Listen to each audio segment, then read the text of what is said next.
Mirëmbrëma dhe mirë se vini në Real Story.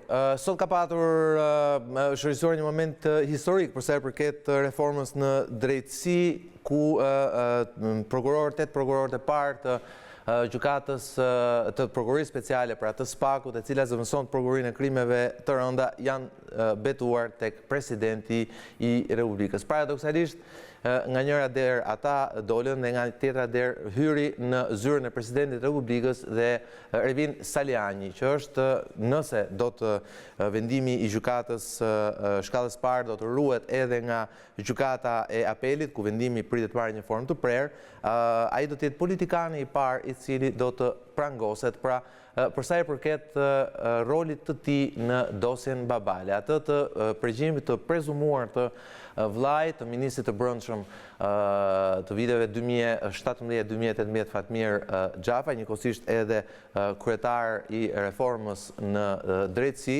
i cili sot vuan një dënim të vonuar, pra të pa ekzekutuar në burgjet e Italisë. Sigurisht përgjimet e publikuara gjatë vitit 2018 synonin të provonin nga ana e opozitës me në krye ish-deputetin Salinjin, pikërisht pra lidhjet e kontributin që ministri i brendshëm kishte dhënë në veprimtarinë kriminale, atë të trafikut drogës të Geron Xhafajt. Por gjykata e hodhi poshtë version. Përkundrazi vendosi që i gjithë ky projekt pra ishte thjesht një manipulim dhe një mashtrim, pra një përgjim fake dhe ndër të tjera pra dënoi dhe me burg ish-deputetin Ervin Salinjin, ndërkohë dënoi dhe dy protagonistët e tjerë, Babalen vetë dhe Fredi Alizotin. Personazhe të një drame të komplikuar ku ishte i përfshirë dhe një gazetar i cili ndoshta edhe për shkak vetëm të statusit ti përfitoi shndërimin e dënimit në 100 orë punë dhe kontribut në shoqëri. Por ne kemi patur në program javën e kaluar Ervin Salinjin me versionin e tij dhe akuzat e tij të forta, akuza të cilat natyrisht kanë jehon dhe shumë prej tyre pra nuk kanë marrë një përgjigje të drejtë për drejtë nga pala tjetër. Këtë do mundohemi ta bëjmë sot dhe kam kënaqësinë kem në studio një avokat të njohur dhe një njeri të njohur edhe të drejtësisë, funksionar i lartë i prokurorisë përgjithshme, zotin Ardian Visha. Mirëmbrëma zoti Visha. Mirëmbrëma.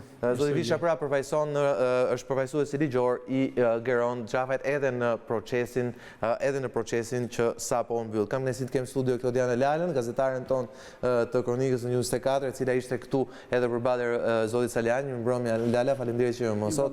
Dhe gazetarin Skënder Mingjozi, botues i Java News, pikëllet dhe analist e komentator këtu në Real Story. Zoti Visha, tani pak me vlerësimin që ju keni për verdiktin e gjykatës dje, e cila në fakt zgjodhi versionin më të rëndë që u propozua nga prokurorët e çështjes, pasi ishte një propozim i ndarë, po sa i përket masës ndërshkrimore ndaj të akuzuarve. Relativisht zgjodhi më të rëndin, pasi nuk kushtozoi vendimi, por nga pikpamja e masës e zvogloi atë. Megjithatë, vështrimi ndaj vendimit parazgjithash është në vlerën që ka ai në certifikimin e një fakti, pra të faktit që kushdo që u ndërmor aktivisht me këtë fars, me këtë pseudo kallëzim, me këtë proces të keq organizuar sa politikisht, aq edhe teknikisht, tek e fundit rezultoi të jetë ashtu siç e kemi panderur ne që ditën e parë të nxjerrjes bërjes publike të shoqëruarit përgjim. Pra që në datë 14 maj tek është publikuar gjithsa, ne kemi konkluduar në padrejtësinë, pavërtetësinë e këtij fakti dhe natyrisht kemi kërkuar që kjo të certifikohet gjyqësisht e më tej ndëshkohet. Nga pikpamja e ndëshkimit apo e burgimit njerëzve nuk është se na jep kënaqësi kjo gjë, nuk është ajo që si thua çliron shpirtin tonë në këtë rast, por padyshim që çdo ndëshkim ka dhe ai vlerën e vet edukuese, shpresoj shumë që edhe me kaq procesi të jetë edukues jo për individin që është dënuar parazgjithash, por për rrethin e kualitetin e tij e natyrisht të masës që përfaqëson për të kuptuar që në luftën politike gjithçka duhet të jetë e ndershme dhe e drejtë, natyrisht nuk mundet dot të shkohet me fals edhe me përpjekje të karakterit jo të moralshëm për të luftuar kundërshtarin tënd.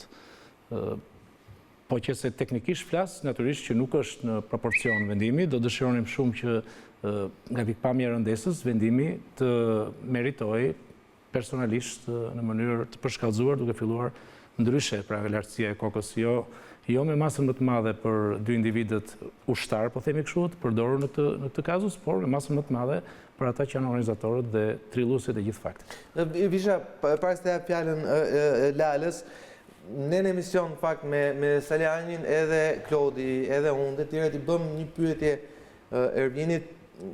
Unë paktën nuk e mora përgjigjen plot, po besoj dhe Lala nuk ishte e kënaqur. Në pretendimet e zotrit Salinjin, ne ngulmuam shumë që ai na thoshte provën që themi sipas tij, pra, që vetëm tregonte se çfarë veprimtarie bënte Agron Xhafaj, cilën e pretendonte qoftë Veliu, pra Babalja, qoftë edhe Salinjin. Po cila ishte prova që tregonte lidhjen midis Agron Xhafajt dhe vllajti në atë kohë ministër i brendshëm, edhe gjatë përgjimit, por sidomos edhe në fazën më pas. Unë po ja bëj pyetjen e invers juve. Për ju, cila është ajo prova, pasi zoti Salinjin, me thënë vërtetën, edhe Mingjozi ishte këtu, zoti Salinjin tregoi disa prova të tjera që, me thënë vërtetën, në pamjet parë kompromentojnë rolin e disa funksionarë, minimalisht rolin e disa funksionarëve të lartë policisë së Lushnjës dhe të Fierit. Po unë po ju pyesju cila është prova që sipas jush fundos Salinjin këtë proces dhe tregon, sepse ju thatë duhet ishte dënuar, si e kuptova unë, më shumë Salinjin se sa Alizoti apo Veliu. Cila është kjo provë që sipas jush e lidh Salinjin deri në pikën që ju të kërkoni që ai dënohet më shumë se ata dy tjerë? Nuk ka një provë mbret, në kuptimin që e vetme do mund të mjaftonte për të nxjerrë një konkluzion të saktë të drejtë mbi fajësinë e Salinjit. Por ka një tërësi faktesh, aktesh, dokumentesh, indicjesh, interpretimesh të karakterit logjik, të cilat shojnë në një pikë të vetme fajësuese ndaj tij. Ne padyshim elementin më të parë që kishim tek bëm kallëzimin ishte pohimi i subjektit që nuk është zërim. Dhe natyrisht kishim atë, si thua, vlerësim të karakterit gjysmë profesional mbi mënyrën të folurit dhe zërin, që ishte për ne i ndryshëm nga i shitur mediatikisht si Agron Xhafës. Patjetër që kemi bërë verifikimet përkatëse, qoftë në karakterit aktit të ekspertimit, jo mbi filtras e fillimisht, pra mbi bazat të karakterit inteligjencës, duhet të dini që ekspertimi i zërit para zgjithash përdoret për qëllime inteligjente, natyrisht ekzistojnë mundësitë për realizimin e përkatës qoftë të shpejt, por mbi këtë besim jemi nisur dhe kemi kërkuar pastaj të qëmtojmë një nga një atë prova që mundet të realizonim vetë dhe padyshim duke përdorur mjetin ton të lishëm që është kallëzimi dhe investimin e prokurisë përkatëse. Pra ju thoni që do flasim ndoshta, po është shumë interesant fakti, në të gjithë përgjimet e publikuara bëhet fjalë për një aktrim nga fillimi deri në fund apo diku në atë montazh shfaqet në ndonjë pjesë zëri Agron Xhafaj? Atëherë, montazhi i shitur mediatikisht është i përbërë nga dy pjesë. Pjesa e parë dhe më e shkurtër nga pikpamja e sekondave të interceptuara është një bisedë telefonike ku tregohet, shfaqet zëri i vetëm një biseduesi i prezumuar si Fredi Alizoti apo Babalja, siç është i njohur. Nuk jepet zëri i bashkëbiseduesit të pretenduar si Agron Xhafa. E besojmë që është bërë këtë telefonat sepse e dim nga Agron Xhafa dhe Geroni i ka kthyer përgjigje mohuese për një mundësi takimi Fredi Veliut, element ky përshkruar në kallëzimin tonë në prokurori. Por përgjuesi, edhe pse ka pasur mundësinë e padyshim dëshirën për të realizuar përgjimin e zërit Agron Xhafës, nuk e shet të, nuk e jep të në produktin mediatik, madje se ka dhënë as në atë që është dhënë prokurorëve se ka shfaqur kurrë. Jemi shumë të etur ta dëgjonim përgjigjen e ruetur nga i përgjues të Agron Xhafës në bisedë telefonike. Kjo është pjesa e parë dhe këtu është zëri i Babales vetëm dhe s'kam mohoj nga pikpamja e vërtetësisë atij zëri. Pjesa e dytë është shoqëruar bisedë mes Babales apo më lejoni të detojmë kështu, po Fredi Veliut dhe të prezumuarit prej atyre që shitën produktin mediatikisht si Agron Xhafa, realizuar sipas tyre në ambientet e lokalit të këtij të fundit. Kjo bisedë për pjesën e zërit Babale është sërish e vërtet, për pjesën e zërit pretenduar si Geron Xhafa është absolutisht e pavërtet. Pra nuk ka asnjë sekond zë të Geron Xhafës në këtë bisedë. Lala? Visha është ndërnjohësit më të mirë të ligjit edhe sigurisht që këtu ka rolin e mbrojtësit Agron Xhafajt. Megjithatë, kjo histori Sokol në këndvështrimin tim që unë kam ndjekur procesin që në fillimet e para ka shumë pikëpyetje dhe ka shumë paqartësi. Zoti Visha, besoj e kujtoni, kemi komunikuar edhe në kohën që ju jeni 2 ditë pas denoncimit bërë nga Partia Demokratike, jeni drejtuar diku rreth orës 9 ose 9:30 të darkës, pra 21:30 bashkë me klientin tuaj dhe keni bërë një kallëzim penal në prokurorinë e Tiranës. Asë kohë ju keni deklaruar, në mos gabohem, që keni dhënë, pra Geron Xhafaj ka dhënë edhe kampionet e zërit.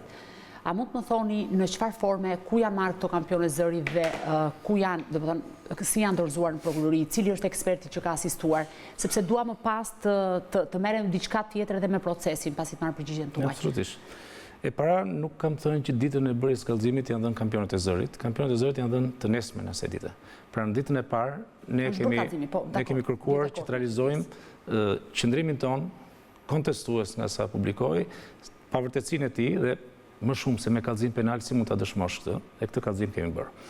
Po kështu të nesme kemi vajtur, kemi takuar prokurorët të kazusit dhe kemi thënë që jemi të gatshëm që ta ndihmojmë këtë kallëzim, jo vetëm me një deklarim tonin të mirëfillt, si përsa i përket njohjes, se s'kemi mohuar njohjen me Alfred Veliun, kemi mohuar misin me të shkuar në pretenduar pastaj më pas politikisht, absolutisht e pavërtetë dhe lehtësisht e vërtetueshme se tillë, e për më tepër të rrëfejmë gjithsa kjo prokurori kishte nevojë për Agron Xhafajt ta bënte këtë, duke ofruar dhe marrjen e modelit zërit, pasi akti i ekspertimit zërit është një nga mundësitë si thua mbritjes në indicie, nuk është provë absolute. Është pika kyçe, zoti Visha. Në këtë proces është pika kyçe për sa kohë bëj fjalë për një audio të pretenduar mes Albert Veliut dhe Geron Xhafës. Nuk është pika kyçe, po doni ju shpjegoj, ju them, më lini të përgjigjem pyetjes parë, pastaj ju shpjegoj edhe pse nuk është kyçe. Megjithatë ka rëndësinë e vet, po jo kaq të madhe. I është ofruar dhënia e modelit Z dhe oficerët policisë gjyqësore të prokurorisë Tiranës, prokurori që ka ndjekur çështjen Qano, si dhe 3-4 oficerë të tjerë të policisë dhe të prokurorisë Tiranës kanë pritur në zyrë Geron Xhafën në praninë time për të marrë mostrat model të zërit. Mostrat model zërit janë dhënë për një kohë rreth 30 minuta, mund gaboj në minutat, por është pak a shumë e tillë, e ndarë në 3 momente përkatësisht, si thua, konsumimit zërit. Pjesa e parë ka qenë lexim i asaj që u shit e transkriptuar mediatikisht nga element Partisë Demokratike. Pjesa e dytë ka qenë bisedë e lirë e realizuar me provokim të ekspertit, me provokim kuptim me mirë të fjalës, pra për të patur si thua dhe momente të nxehjes e të mos përpunimit të zërit nga subjekti që merret modeli, dhe pjesa e tretë ka qenë lexim, u zgjodh një libër, madje një prokuror, ish prokurori, u zgjodh në pjesë që kishte veçanërisht GRMSH, pasi Geron Xhafa në verifikimin ton ta mbaroi të lutem, sepse ka një dokument në Gjykatën e Tiranës, sipas të cilit rezulton që kampionet ose modeli zërit të Agron Xhafajt është dërguar në prokurori nga ana juaj përmes një USB-je, që në fakt kjo do ta minonte të gjithë procesin nëse qëndron, sikurse është thënë në gjykatë. Sepse ju keni marrë, pra ka një dokument dhe besoj është në dosje, palët e interesuara mund të na e qartësojnë këtë gjë, ka një dokument sipas të cilit avokati mbrojtës e ka marrë në një studio private, si ta themi laborator privat, dhe ka dorëzuar në prokurori, që në fakt kjo do ta minonte, zoti Visha, gjithë procesin në thelb. Përfshirë të dy herë, si pjesa e parë që kampionet në mënyrë absolute janë dorëzuar prej meje, si pjesa e dytë që kjo do të minonte procesin, janë të pavërteta, ju a them pse. E para, zëri i Geron Xhafës është marrë kështu me prezencën e tij në territorin shqiptar, pasi një ditë më pas në cilin ambient, në prokurori? Në prokurorinë e rrethit gjyqësor Tiranë, unë disponoj të paktën dhe fotografi dhe filmim për katës, pra sa mundem, po që është e certifikuar dhe ju a them pse është certifikuar dhe e pa kontestuar më pas nga pala tjetër. Veç kësaj në shtesë dhe disa muaj më pas, mbasi është bërë një tentativë e disa fishë të prokurorisë për krime të rënda për të realizuar me rogatore ekspertimin e këtyre mostrave të zërit plus zërat të tjerë që kanë, si thua, bashkëshoqëruar tërësinë e modeleve, ne kemi realizuar ekspertim privat, dhe po ja them këtë, vetëm me zërin e Geron Xhafës dhe me atë që është shitur mediatikisht nga Partia Demokratike që ditën e parë të kësaj çështje, pse ishin zëra që i dispononim dhe kemi nxjerrë konkluzionin ton edhe teknikisht, e po doni shkojnë në detaj. Sa po t'ju kthem, pse është i padrejtë ajo që thoni juve. Pra është ky mostrzëri në 30 minuta është marrë dhe dorëzuar me akt procedurial. Në fakt, Visha, thelbi është Partia Demokratike pretendonte në kallëzimin e saj ose në denoncimin publik që ka patur një takim direkt mes Agron Xhafës dhe shtetasit Albert Veliu. Unë do të pajtosha tërësisht me ju nëse këta dy personazhe do të krijoshin të njëjtat kushte për të marrë zëri të dyve, me të njëjtat pajisje me cilat është bërë regjistrimi, se ju jeni juristë dhe dini shumë mirë se si janë të gjitha teknikat për marrjen e kampioneve ose modeleve të zërit. E para, të lutem. E dyta, sigurisht që do ta besoja gjithçka ju thoni, nëse këta dy personazhe do të ishin ballë për ballë njëri tjetrit dhe do të ishin përballur jo vetëm gjatë fazës hetimore, por edhe më pas gjatë procesit. Po a është kjo një rrugë? A është një rrugë, Klodi? Po zoti Visha mund të shfrytëzoj të gjitha, të lutem. Sokol, zoti Visha, si avokati Geron Xhafës, nëse ja ka dalë të lëviz mirë ato fijet e ligjit, për ta shfaqsuar nga çdo akuzë këtë punë ka për të punë paguhet jo, nuk ka asnjë përgjegjësi ligjore. Avokati shfrytëzon gjitha procedurat për të shfaqsuar klientin e vet. Visha, e di çfarë më shqetëson? Po e mora vesh për ta. Jo, më shqetëson dhe injusticia si gazetar. Klodi, bëre pyetje. Merr përgjigjet e pastaj shumë detaje, shumë përshqetësime. E para merrni një herë përgjigjen për të parë. Marr përgjigjet e pastaj. Ju pëlqeu, keni drejtën e pohimit, por atëherë. Për të sqaruar opinionin publik, Visha për një histori të mbushur. Edhe unë për këtë jam bërë pyetje shumë të rëndësishme. Lëret marrin përgjigjet e pastaj kontestoj përgjigjen. E para që modelet e marra në 30 minuta janë marrë proceduralisht nga prokurori dhe janë pjesë e aktit të ekspertimit realizuar. Pra nuk është e vërtetë që çdo kampion i zërit, po duro ta mbaroj me vajzë, ka mundësi të lutem shumë, jo them unë. Atëherë, e para kampionët e para janë marrë në Prokurinë e Tiranës. Në shtesë të tyre unë kam dorëzuar zë të marr pas vajtjes në burg për të certifikuar si qëndrimi në burg të Geron Xhafa, se janë marrë me leje të autoriteteve të burgjeve atje, si marrën një zëri telefonik me qenë se u kërkuat një zë telefonik i tij dhe janë marrë në përgjigje familjar. Një sekond, ta marr. Kush ka garancinë që është ky zëri Geron Xhafas? Jo, e them unë garancinë, japun garancinë. Të tëra këto janë dërguar në Angli. Dakor? Të tëra këto janë dërguar në Angli nga prokuria. Në vlerësimin tim jo drejt. Në vlerësimin tim jo mirë. Po doni, ju a shpjegoj pse, po më jepni kohë. Atëherë, bërja e ekspertimit të zërit është një quasi provë. Nuk merret kërkuar si provë, ndaj nuk është kyçe. Bëhet mbi bazën përgjithsisht të dy aparateve teknike me pronësi me patent ruse dhe britanike. Në gjithë botën paktën o kanë këtë aparaturë këta. Italianët i kanë që të dyja, po ja them këtë. Bëhet mbi ç'bazë? Bëhet mbi bazën e spektrit teknik të zërit, teknikisht nuk po bëj ekspertin, po për aq sa di e kam po i rrëfej. Bëhet mbi spektrin e zërit dhe mbi teknikën mbi mënyrën e të folurit, mbi këto dy gjëra. Natyrisht që për të bërë të dytën mbi mënyrën e të folurit, eksperti duhet të jetë gjufolës i atij vendi. Nuk e bëjnë dot huaj, qoftë britanikët, qoftë italianët, me 3 ekspertë italianë vetëm për të kazus i thoja më thuaj Ylli, e thoshte Juli. Më thuaj Juli, thoshte prap Juli. Pra thjesht për të kuptuar. Në rezultatet e ekspertizës ata e kanë lënë. Shumë onest. Atëherë i mbetet vetëm gjysma e aktit. Bëhet kryesisht mbi spektër teknik. Edhe mbi spektër teknik, britanikët e kanë gjysmë automatik sistemin, të paktën deri para 6 muajsh të tillë, ndryshe nga rusët që kanë pasur më të avancuar dhe e kanë punojnë mbi një sasi decibeli më të vogël se sa më të madhe decibeli se sa e para.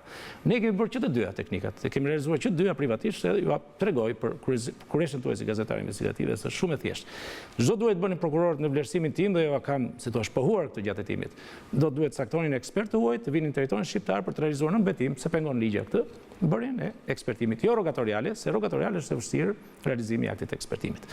Megjithatë thash nuk është kyçe prova e zërit. Jo, se është kundra nesh, është shumë pronesh nga gjitha pikpamjet. Bëhet për të shtuar numrin e akteve dhe fakteve pronesh. Ju keni kërkuar ekspert të huaj, do thotë që edhe ju keni një dozë mosbesimin ndaj autoriteteve shqiptare për rastin konkret? Jo, nuk është çështje mosbesimit. Jo, nuk ka specialist mirëfillt. Është vetëm një ideal i tillë që është kultivuar në Leningrad, në Sankt Petersburg ka për shkollën dhe natyrisht duke qenë dhe pjesë e policisë do ishte i paragjykuar, pra ishte i djegur nga pikpamja e përdorimit si ekspert. Zoti Visha, ju e përcollët vetëm tek këtë pyetje, zoti Mingjozi. Ju përcollët Geron Xhafën, më njëherë pasi ai bëri kallëzimin. A mund ta thoni pse kaq shumë nxitim Geron Xhafa për t'u larguar, sepse në fakt denoncimi të lutem. Po të them dy fjalë se do duhet të them dhe për opinionin më tepër mbi pjesën e parë, të lutem. Atëherë, pse nuk komprometohet hetimi nga kjo? Për dy arsye. E para, jo, në kundërshtim s'mund ta mbushësh dot mendjen këtu, sepse secili ka mendimin tim, personalisht do preferoja ti shikoja të dy përballë në gjykatë, të dëgjoja edhe Albert Veliun, të dëgjoja edhe Geron Xhafën, të dëgjoja, jo, do të mbushësh mendjen. Po nuk është e vërtetë ajo thoni, ajo është spekulim. Nuk është eksperimenti hetimor, jo. Zoti Visha, Bëhet fjalë për vllajën e ministrit, ish-ministrit të brendshëm. Po, për këto ishte ministër, po flas sot. Bëhet fjalë për një personazh si Fatmir Xhafaj që ka drejtuar Komisionin e Reformës në Drejtësi. Bëhet fjalë për një hetim të kryer, ndërkohë që Policia e Shtetit kishte titullar politik Fatmir Xhafën. Pra, me të drejtë, mua si gazetar më lind dyshimi. Këta zyrtarët e policisë, këta ekspertë që në thelb titullari politik i tyre është Fatmir Xhafa. Çfarë kanë bërë me këtë hetim? Sepse kjo është pikëpyetja dhe më pas të drejtë për të shuar të pikëpyetjet tënde do më lejosh të jap përgjigjen logjike. Dakor? Të lutem. Po më dëgjoj dhe përpiqu të mbushet mendja nëse ke të vështirë të ndihmosh si duash. Jo të më mbushësh mua mendjen. Zonjë dashur. Akti i ekspertimit zanor është një akt i përsëritshëm. Ke vërejtje, ke dyshime për përmbajtjen e zërit, për mënyrën e marrjes, ai robi është i gjallë. Kur të duash, marrim mostra prap. Madje në këtë rast, jo kam thënë, e thash dhe në media tjetër. Nuk ke pse merr fare Geron Xhafën. Ne kemi thënë që është Alizoti ai që ka imituar Xhafën, sepse të gjitha indicet janë kështu, Alizoti është pohuesi këtij fakti. Do ta rrëzosh Alizotin siç pretendon? Pse s'bën ekspertimin e Alizotit? Ka hequr dorë mbrojtja, jo e këtij Salinjit, ka mbrojtja e këtij gazetarit, hoqi dorë nga bërja e ekspertimit të zërit Alizotit. Pse hoqi dorë? Përse avokatët pyetja tjetër që të bëj prapë dëshitorike. Pa me dëgjoj se po diskutojmë. Po duhet ta kuptoj, Pra, a është ilbi që Alizoti, pra a pretendon sikurse gjykata revokoi vendimin për pyetjen e Geron Xhafës. Tjetër gjë, mos skal. A pretendon një moment tjetër se ti seroj pretendon pala akuzuar, pra e Salinjit, e Oldashit dhe e Babale, a pretendon që Alizoti ka aktruar që kalimi dosjes nga njëra prokurori në tjetrën. Fakti që është hetuar nga njerëz që ishin varfës së Fatmir Xhafës, mos hidhemi nga dega në deg. Se për atë punë, nuk është hetim i duhur dhe Klodi, ti marrim gjithë me radhë. Për atë Ardian Visha është akuzuar se ka ndryshuar kodin e procedurës penale. Po do shkojmë atje se ka qenë. Po pra, po ti marrim me radhë pra. Tani shumë shkojnë tek ajo. E ke shumë të drejtë dyshimin, s'ka problem. Edhe nuk është mëkat të kesh dyshime. Absolutisht jo. Unë po i them që para akti ekspertimit zërit nuk është një akt që dëmton, që shkatron modelin dhe objektin e ekspertimit. Nuk është si qimja e flokut, që nuk e kam fatkeqësisht, që e cila në mitokondi, kur do të nxjerrësh në mitokondi ADN për kace, ajo qimja zgjesohet dhe eksperti të thotë lajmëroni gjitha palët për të pasur objektivitetin dhe besueshmërinë maksimale ndaj meje, sepse qimja zgjesohet. Jo, këtu mirët mos është zëri e para që riprovohet në sa herë të duash, e dyta që rimerret sa herë të duash, dakor? E unë po të them që pala tjetër minimalisht do duhet bënte këtë, po që se e konsideron provë mbret, provën e zërit. Së dyti, dhe kjo është po kaq shkatruese nga pikpamja e logjikës që kërkon ndërtosh, që është e paqen, është kjo. Para se të lind juve drejta dyshimit, a duhet i lind palës që është dënuar me këtë çështje? Duhet i lindë saj, po jo. Dhe i ka të gjitha kapacitetet e formuar politikisht me mundësi të gjitha për të bërë çfarë?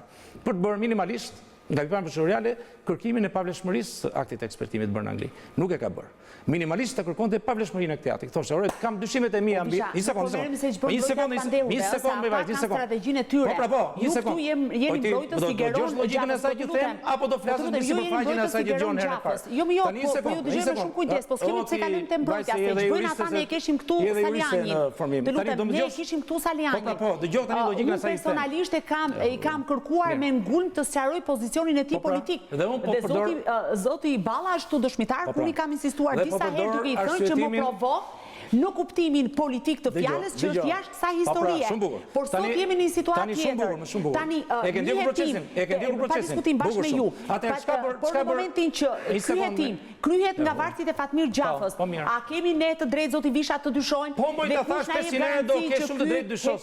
Nuk të ndalon njëri dyshimin e së ndalon njëri mëkatin, dakor? Po kur vjen puna tek faktet dhe aktet, mbi këtë dyshim që ke në bazë të qëndrimit tënd, ndërto dhe konkluzionin, ndërto dhe bindjen. Tani, do për ndërtuar bindjen po të them këtë. Minimalisht, unë po vijem në vendin e Salinjit, dakor? Dyshoj tek mënyra si policia, prokuroria ka realizuar hetimin. Po, shumë bukur. Dyshoj tek mënyra se si është marrë zëri. Po, shumë bukur. Po nuk mundem dot nëse dyshoj minimalisht të rri pa kërkuar pavlefshmërinë, e së dyti të përdor aktet e ekspertimit. Pra ai ka përdorur aktin e ekspertimit si argument pro ti. Thot akti i ekspertimit thotë që zëri Geron Xhafës është i ngjashëm thot me zërin e tij.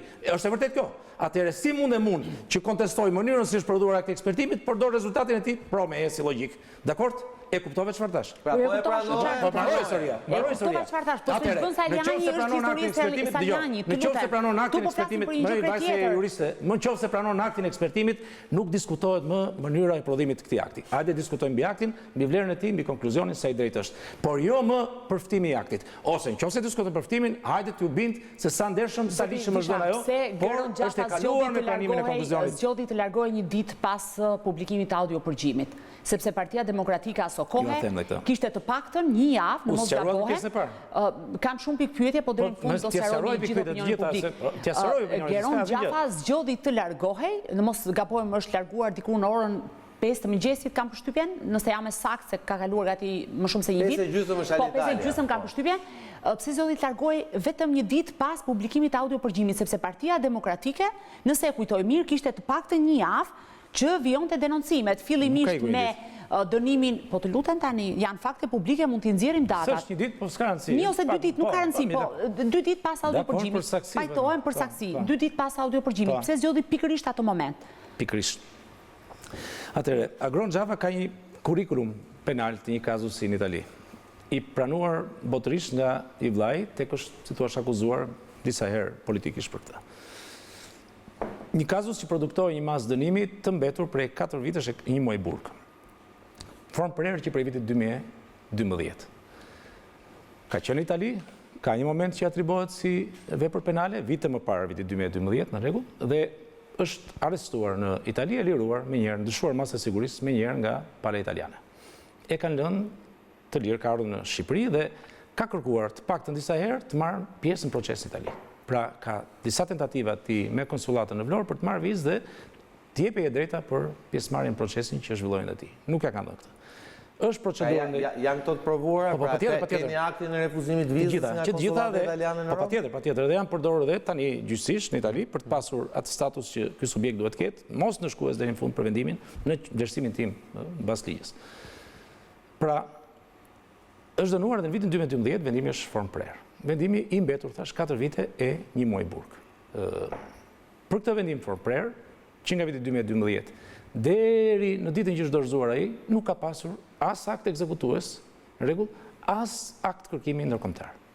Zero. Pse kërkojnë llogari Italisë, po jo, si thua, Geron Xhafës për këtë. Pra ky njeri ka qenë i pakërkuar zyrtarisht nga pala italiane. Por kishte dieni për dënimin, apo jo? Kishte pasë, thotë ka kërkuar të marrë pjesë procesit.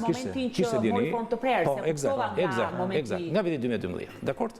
Pra, ky nga viti 2012 potencialisht ishte i arrestueshëm, po të kishte këtë kanal, po të kisha urdhën e ekzekutimit përkatës dhe kanalizimin e Interpolit informues. Po. Ishte i arrestueshëm dhe i ekstradueshëm nga viti 2012, se në gusht 2011 ka filluar raporti ekstradues me Italinë. Pra, o mund të ekstradoj, o mund të njeh procedimin penal. Kjo gjë për sa kohë? Për 5 vjet. Deri në 2017 ky akt 4 vjeçar ishte i parashkruar. Mbi parashkrim s'mund ndërtohej dot as ekstradim, as një dënim penal tuaj. Mund ndërtohej natyrisht dhunë përkohshme ndaj tij, arrest, përpjekje, prit shohim vendimet, vi vendimet, ta mbajë 2 muaj në burg, po se mbajë dot më shumë, sa do armik e tij ishte personal.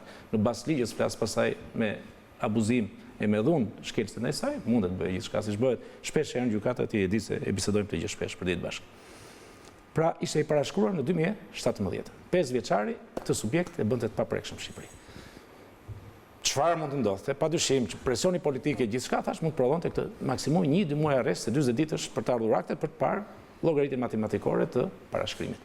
Për zgjodhi vet ai të dorëzohet në Itali. Morë shok, a kam një llogari për të larë me Italinë? E laj, po vetëm një vëlla nuk ka pse ngarkohet për këtë mëkat të fëmijërisë me më. Edhe kjo logjik për këdo që do të keqen e Agron Xhafës, apo të vllajt, apo të kujt do tjetër. Ore, si shkoj unë që akuzohem për trafik droge, që kam aktiv, proaktiv, në vendin ku bëj trafik droge për të vuajtur thjesht një dënim të vjetër, kur pas kam dhe mëkate tjera për të larë. Kjo është një kurajo e padyshim e përzgjedhjes e tij, e kam vlerësuar shumë për këtë, në rregull, por është edhe një provë qartë, e këtë e shfryzoj me kamerë racionale, e të gjithë të shkuarës post kësaj ngjarje e tij të pastër e pa mëkate të paktën në ndërgjegjen përkatëse. Do duhet na thonë autoritetet ato. Ja, ky është vlerësimi im, them, e kanë thënë autoritetet. Kanë thënë autoritetet shqiptare dhe italiane. Minxhozi se s'ka po. Sokol, kur ishim këtu me zotin Salinjin, unë kujtoj që kemi thënë ndër tjera që ky është një, ka qenë të paktën, për mendimin tim tani nuk është më, ka qenë një proces me një valencë të madhe politike. Bëj fjalë për të goditur drejt për drejti ministrin e Brendshëm, kreun e reformës në drejtësi, për të goditur gjithë maxhorancën, i kujtojmë se rrethanat, dhe kujtojmë se si opozita ishte në kërkim të një fabule, faktikisht. Nëse fabula rezulton dhe vërtet... Dakor, problemi është nëse fabula së rezulton e vërtet, sepse kur i hyn fabulës, ishte në kërkim një fabule. Prandaj jemi këtu, po them që... Patjetër. Fabula po jo, opozita është misionin e saj, themi deri diku normal dhe logjik, dhe të natyrshëm që të kapi qeverinë ngaf. Dhe kjo do ishte një fallë shumë i rëndë nëse do të ishte ashtu. Po, mund të lutem ta çoj deri në fund paragrafit, se pastaj po e them. Jo, problemi është që unë mendoj që kjo valencë politike tashmë procesit dhe ngjarjes vetë ka rënë. Domethënë, është një problem therrës për atë që është dënuar sot personin, për palën tjetër e cila donte të provonte të kundërtën e saj, por është një gjyq i cili luhet pa petkat e politikës më. Dhe në këtë sens, për mua është ridimensionuar dhe është kurrur. Nuk është më ai procesi që tronditi Shqipërinë si tërmeti i nëntorit gati-gati.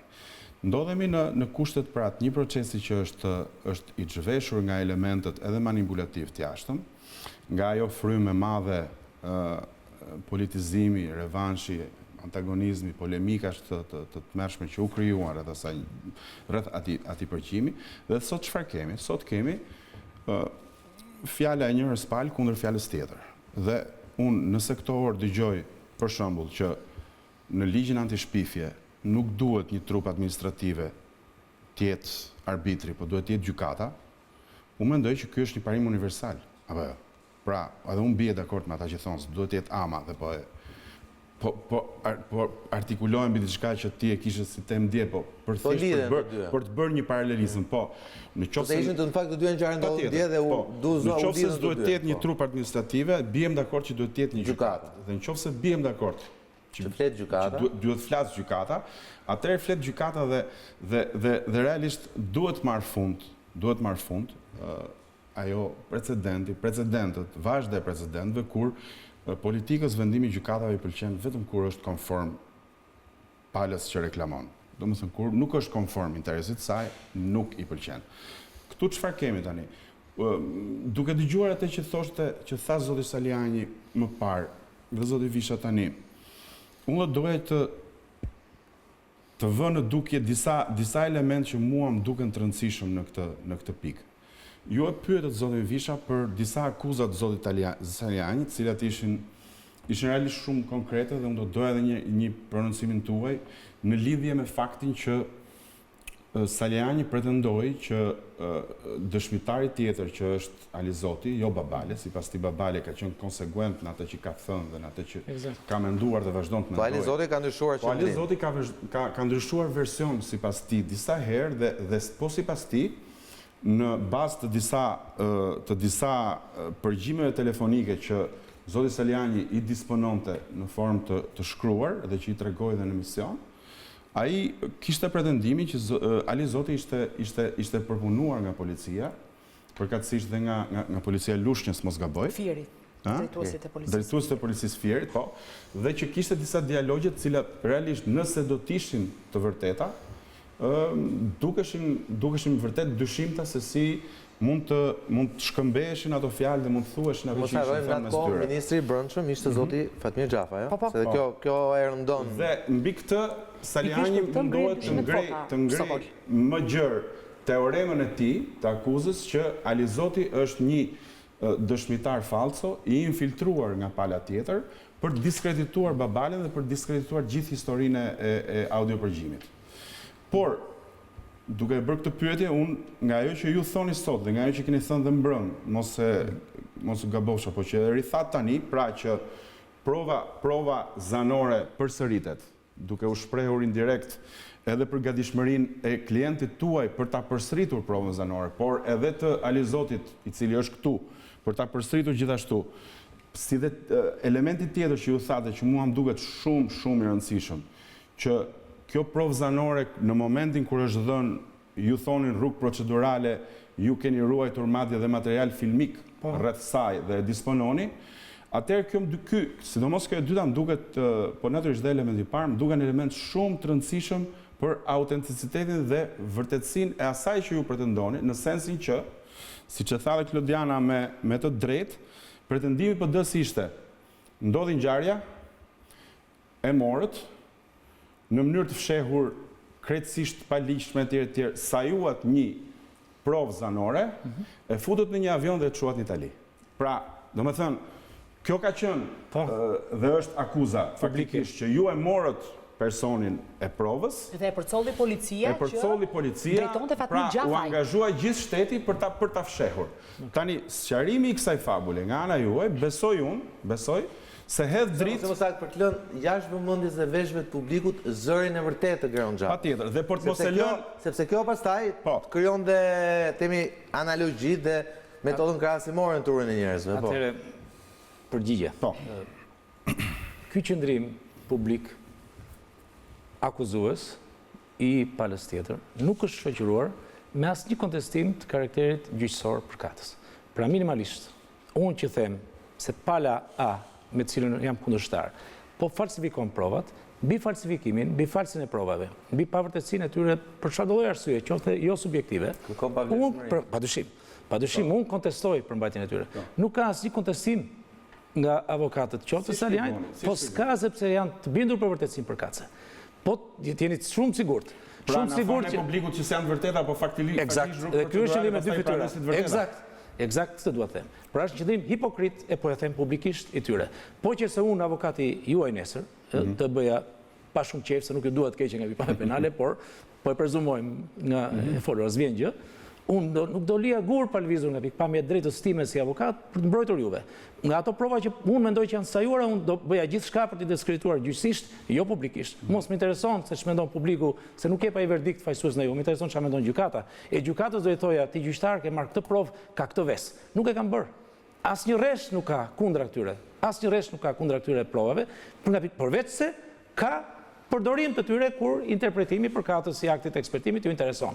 Thot eksperti britanik, ka thënë që zëri është i ngjashëm. Po cili zë? Ai zë që është dhënë në mënyrë të vjedhur nga unë? Pse e përdorin këtë rezultat kur intereson sepse nuk është kategorik ai ekspertit anglez, mbi atë zë që pretendojnë që na që ka marrë me vesh publikisht. Kjo është pyetje shkatrimtare. Zëri është aty, është i ruetur në device, është i riprodhuar, ka marrë kopje, unë kam marrë kopje ata në gjyq. E kanë zërin, të ta nxjerrin, le ta shesin. Kush është zëri i riprodhuar i Agron Xhafajt? Si problem. Ne ta mbaroj, ti përgjigjem deri në fund sa pjesë. Dakor? E përsëris është kur do herë i ribëshëm, edhe si kur të ketë një vesë caktuar, e kishin gjithë mundësim për ta bërë prapë sa si duhet. Vim tek ajo që ka aluduat për këtë zotrinë dhe raportet e tyre me policinë. Unë nuk besoj, saq nuk besoj te Babalja, nuk besoj te Alizoti. Raporti ynë me Alizotin nuk është raport reciprok besimi siç është i Babales me PD-n. Dakor? Nuk është. Unë nuk e kam e nuk gëzoj respekt për Alizotin. Alizoti është i vetë ofruar dhe ka thënë që jam unë ai që kam, si thua, folur, dhe kjo ka përkuar me çfarë? Me një tërësi bisedash të përgjuara për fat, se duhet i them edhe këtë, po rrëfe edhe këtë. Jo, po rrëfe edhe fat, është dhe fatet timi. Është dhe fatet timi. Ja të them, Doli te Alizoti dhe neve, shiko, kallëzimi jonë pyetje për ju. Keni ju prova konkrete që ky Alizoti ka patur njohje të hershme absolutisht 20 vjet shoqëri në momentin e regjistrimit? Ka, patjetër pra, kjo është. Ja, kjo është, ju a them dhe këtë. Mëse ka një pretendim, në vazhdën asaj çfarë tha Sokoli, ka një pretendim në gjyq, ne kemi ndjekur ju si avokat, unë si gazetare, që Ervin Salinjin pretendon, sepse ai është marrë kryesisht me këtë pjesë, pretendon që dëshmitari Fredi Alizoti është një dëshmitar i rrem dhe i përpunuar për disa arsye. Lidhje me momentin e regjistrimit të audiopërgjimit. Ai pretendon që audiopërgjimin e kanë patur që në muajin tetor, ndërkohë që Fredi Alizoti pretendon për 3 muaj më mbrapa, pra diku në janar të vitit pasardhës dhe para. E dyta, pretendon që në kohën ku Fredi Alizoti këmbgulse ka qenë në të njëjtin vend me Babalen, ndërkohë si pas Salinjinit dhe asaj çfarë është thënë në proces, në fakt pretendon që në njëjtën zonë nuk është gjendur Alizoti, por gjendur Babalja, Geron Xhafa dhe Jetmirol Dashi, dhe të gjitha këto prova sipas tij e bëjnë këtë dëshmitar të rrem. Pra, në këndvështrimin tuaj, na thuaj cila është prova konkrete dhe kyçe, sikurse pyet dhe Sokoli, që lidh Alizotin me këtë audio përgjim. Sepse që të kesh miqësi, jo domosdoshmërisht mund ta lidhësh personin me një. Se për atë punë qëllimi im si mbrojtës Visha dhe Babalja kishte miqësi të vjetër me Agron Xhafa. Jo, s'ka pasur asnjë miqësi të vjetër. Ka pasur njohje kur miqësi. Mi pra njohja, nuk ka. Kur miqësi dhe PD-ja, eksponent PD-s, po kanë shitur pa vërteta, kanë thënë që kanë qenë në burg bashk, edhe po fare e vërtet, që janë dënuar një çështje dhe është fare e vërtet. Absolutisht e vërtet. Le të nxjerrin vendimin ku janë dënuar një çështje, kur ka qenë Agron Xhafa ka qenë një muaj në burg. S'ka qenë fare, ka qenë para burgim, e ka ardhur në Shqipëri. Kur ka qenë në burg bashkë në periudhë. Është një gënjeshtër. Këtë e ka pranuar vetë. Po jo miqësi, dakor. Po misia dhe njohja nuk kanë një gjë. Elende ka shumë rëndësi. Atëherë cila është dinamika? Po në këtë rast Visha, njohja dhe misia nuk kanë shumë rëndësi. Po mirë, se rëndësi ka kontakti. Dakor, kontakti. Njohja dhe misia bashkohen kontakti. Më ke dal fiksën shteg edhe urojt mos jetë qëllim. Tani në kuptimin e përgatitur, para përgatitur. Po ju themi gjë.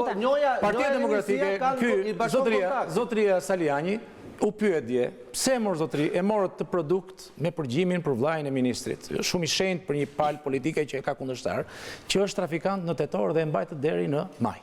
Sepse ne, tha, bëm verifikimet tona, tha, Partia Demokratike, tha, bëm verifikimet e saj, tha, u bind për luftën e klanit Xhafa me klanin, si thua, Habilaj, e tjera histori si kjo. Bukur shumë, i bëri këto investigime, shkazat lishme janë, o burëm ku janë rezultatet. E ku janë rezultatet parazita shku, pikërisht në kontaktet mes Babales dhe Geron Xhafës.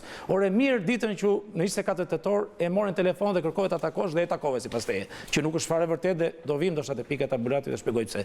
Po të nesmen ç'a ndodhi? Po të pasnesmen ç'a ndodhi? Mirë gazetari u tërhoq nga Afrika, po Babalja, pse Babalja u tërhoq nga komunikimi me Geron Xhafën, kur për më tepër është përpjekur një segment i caktuar i shtetit në mënyrën më okulte, më të pisët të mundshme dhe kam thënë gjyqësisht dhe ke qenë kur e kam pyetur, është përpjekur të realizojë të njëjtën gjë nga pikpamja e investigimit në 21-22 nëntor të këtij viti. Pra, vetëm një muaj më pas, Prokuroria Krimet Rënda dhe segmentet caktuara të shërbimit informativ kanë organizuar operacion disa ditor në Vlorë, po për të provuar nëpërmjet të njëjtit çuditërisht subjekt Babales fajsin apo aktivizmin. Një sekondë, nuk është sqaruar ky moment. Pas ke pikpyetje të momentit parti dhe ke shumë ky është momenti më i pasqaruar, po do ta dish. Ky më i vajzë është momenti më i pasqaruar dhe më i pisti i gjithë procesit. Po për ne domethënës për gjithë organizimin dhe orkestrimin e tij. Atëherë më thuaj Kurtoa segmentet të prokurorisë dhe të shikut. Eksakt. Po pra, ata bërë denuncim se këtu duat qëndroj. Pra në qoftë se Visha pretendon që ka segmentet të pajishme, ka proces veçuar. Patjetër ka proces veçuar, po si jo. Ka punojnë si të shishit. Ndaj të gjithëve. Ndaj të gjithëve që kanë organizuar këtë. Ndaj personave caktuar. Janë dy drejtuesit e shishit, janë dy drejtues, atë ju them. Dy drejtuesit e shishit, madje kur I kam kërkuar atyre që janë pyetur, janë dëshmitarë në proces, në këtë proces, ju kam pyetur dhe emrat e njerëzve që kanë qenë pjesë në operacion, një pjesë e tyre janë rezervuar për të thënë dhe është mbrojtur nga gjyqtari, duke thënë gjyqtari që janë sekret edhe nuk thuhet. Po, është bërë në dyert të mbyllura seanca, në fakt, sipas ligjit. Edhe vetë seanca është bërë në dyert të mbyllura, por është pyetur dhe kryeprokurori I Krimet Rënda, I cili ish kryeprokuror për mua, Hajdar Mataj, I cili për mua në mënyrë absolute ka vepruar në mënyrë të paligjshme. Edhe ju a them me detaje. Një sekond, Klodi, po ta sqaroj pra se çfarë po bëjmë? Jo, them pse. Jo, po ta sqarojmë se Atëherë, cili është roli I Hajdar Matajt në këtë që quajnë ndërhyrje e pisë dhe e palishme në hetimin e Geron Xhafajt në aktivitetin Vlorë? Po jo them. Post ngjarjes 24 tetor, po ta quajmë ngjarje, që është e provuar edhe nga tabulatet, edhe nga vetë pohimet e palës tjetër, që është vajtur me Babalen nga gazetari Ulldashi në Vlorë, është e vetmja tentativë, si thuash, ku sipas palës tjetër na qenë ka bërë interceptimi I Geron Xhafës, dhe pse nuk është bërë, e kemi tërsinë e prova, do një vjojmë. Është realizuar tashmë institucionalisht një përpjekje tjetër sërish në emërusin Babale për të evidentuar shkeljet ligjës në fushën e narkotikëve nga Agron Xhafa. Çfarë ndodh? Vjen Babalja, paktën shprovuar gjyqësisht, janë pohimet bëra gjyqësisht nga ish kryeprokurori I Krimet Rënda, vjen Babalja në zyrën e prokurorit titular të Krimet Rënda, në një pasdite, hyn në zyrë, madje pa I marrë asnjë identitet, asnjë kartë identiteti, e kanë pyetur enkas, pra hyn në zyrën e kryeprokurorit të Krimet Rënda dhe I rrëfen Babalja se si të nesmen do bënte një trafik të madh droge, ku kishte edhe një sasi narkotike kryeprokurorit me Agron Xhafën. Çfarë ndodh në raste të tilla? Në rastet tilla, prokurori është përpara kujt? Një të penduari, po një të penduari për kryen e veprës. Ka tërësisht strikte rregulla procedurale se si ky njeri nënshkruan marrëveshje me prokurorin dhe bëhet i infiltruar i prokurorisë në një aksion të karakterit hetimor. Qoftë ky jo vllai i ministrit, po dhe i kryeministrit, po dosh, në rregull, por një prokuror vepron në bazë ligjës dhe do duhet bënte marrëveshjen me këtë zotëri, me shkrim, në rregull, përveç verifikimeve përkatëse, sepse jo çdo informacion i shitur si i vërtet kriminal është i tillë. Minimumi duhet bënte një search, një kërkim qoftë në kurrikulumin e subjektit, qoftë në natyrën e lidhjeve me subjektin që adreson bashkëpunim kriminal. Të paktën sa herë ka komunikuar telefonikisht se një numër telefoni i merret. A ka komunikim telefonik? A ka marrëdhënie të karakterit njerëzor për të bërë atë? Sa i besueshëm është? Nuk ka një marrëveshje. Zero marrëveshje, zero akt, zero gjurmë. Jo, nuk është sqaruar ky moment, të lutem shumë, nëse e sqaruar ti, le ta sqarojmë për tjerët. Tani nuk është e vërtetë që sqaruar ky moment. Zoti ta mbaroj, nuk të dëgjoj. Ti e ke dëgjuar se kam dëgjuar, do të mbaroj pjesën që them. Klodi, nuk e për të folë ti Klodi, da të gjëjë unë, ti e ke dëgjuar se e gazetare. I kemi dëgjuar Salianin, të gjëjë me palët tjetër. Klodi, mos në rikot se do ta dëgjojnë. Klodi, do ta dëgjojnë, Klodi. Klodi, do ta dëgjojnë. Flit, nuk më thua dot kam shumë pikëpyetje, e thua vetëm një pikëpyetje dhe tek pjesa që është pikëpyetja më e madhe je sqaruar, se nuk e fare sqaruar. Prokurori i nderuar Balla duhet të nënshkruajë marrëveshjen e bashkëpunimit me të penduarin dhe të realizojë procedimin mbi këtë bazë. Ta themu se si bëhet teknik, so deshet vjen ta shkruaj në marrëveshje. Çfarë bën prokurori? Prokurori urdhëron dy drejtorë të shikut për të realizuar me grup punë vëzhgimi operacionin në qytetin e Vlorës. Dhe i ka nisur po ditë në orë 10 të mëngjesit, ka thritur në orë 11 kanë vajtur në zyrë, janë të gjitha dëshmuar në këtë proces dhe shkojnë në Vlorë me trupa operacionale për të bërë vëzhgimin e kujt? Të subjektit që do bashkëpunonte në trafik droge. Pra, edhe hetimi i kallëzuar gjoja në prill maj kur u bë në maj nga PD-ja për trafik droge është po kaq fars, sepse kanë qenë tërësisht informuar, i siguroj se ka një orkestrim, është bindja ime absolute e brendshme, një orkestrim njerëzor gjithë ky operacion, qoftë me përpjekje gjoja gazetarese investiguese, qoftë prej prokurorisë investiguese, dhe shkojnë në Vlorë dhe zero rezultat. Zero rezultat. Jo po ja fakte, po ju them fakte. Zero rezultat nga pikpamja e investigimit. Tu ka një fakt akoma më të rëndë. Sepse në atë kohë, shishi drejtohej nga Visha Ajazi apo jo? Po. Apo jo? Dhe në kohë Visha Ajazi lika, pas kësaj gjëje që thoni ju, se Hajdar Mataj sot, ku është sot Hajdar Mataj? Prokuror. Apo është akoma? Është prokuror. Okej. Ndërkohë, Visha Ajazi kemi ambasador NATO. Mund të jetë dhe presidenti i vendit, nuk kjo implikon. Ju thatë, unë e kam dëgjuar edhe dëshminë e zyrtarëve të shishit e kanë lexuar se në fakt nuk jemi lejuar në seancë. Kanë dëgjuar edhe dëshminë e ish-drejtuesit të ta marrin vesh në lepra, po. Kanë dëgjuar edhe personat e përfshirë. Jo, po duhet dëgjuar sepse duhet jemi korrekt.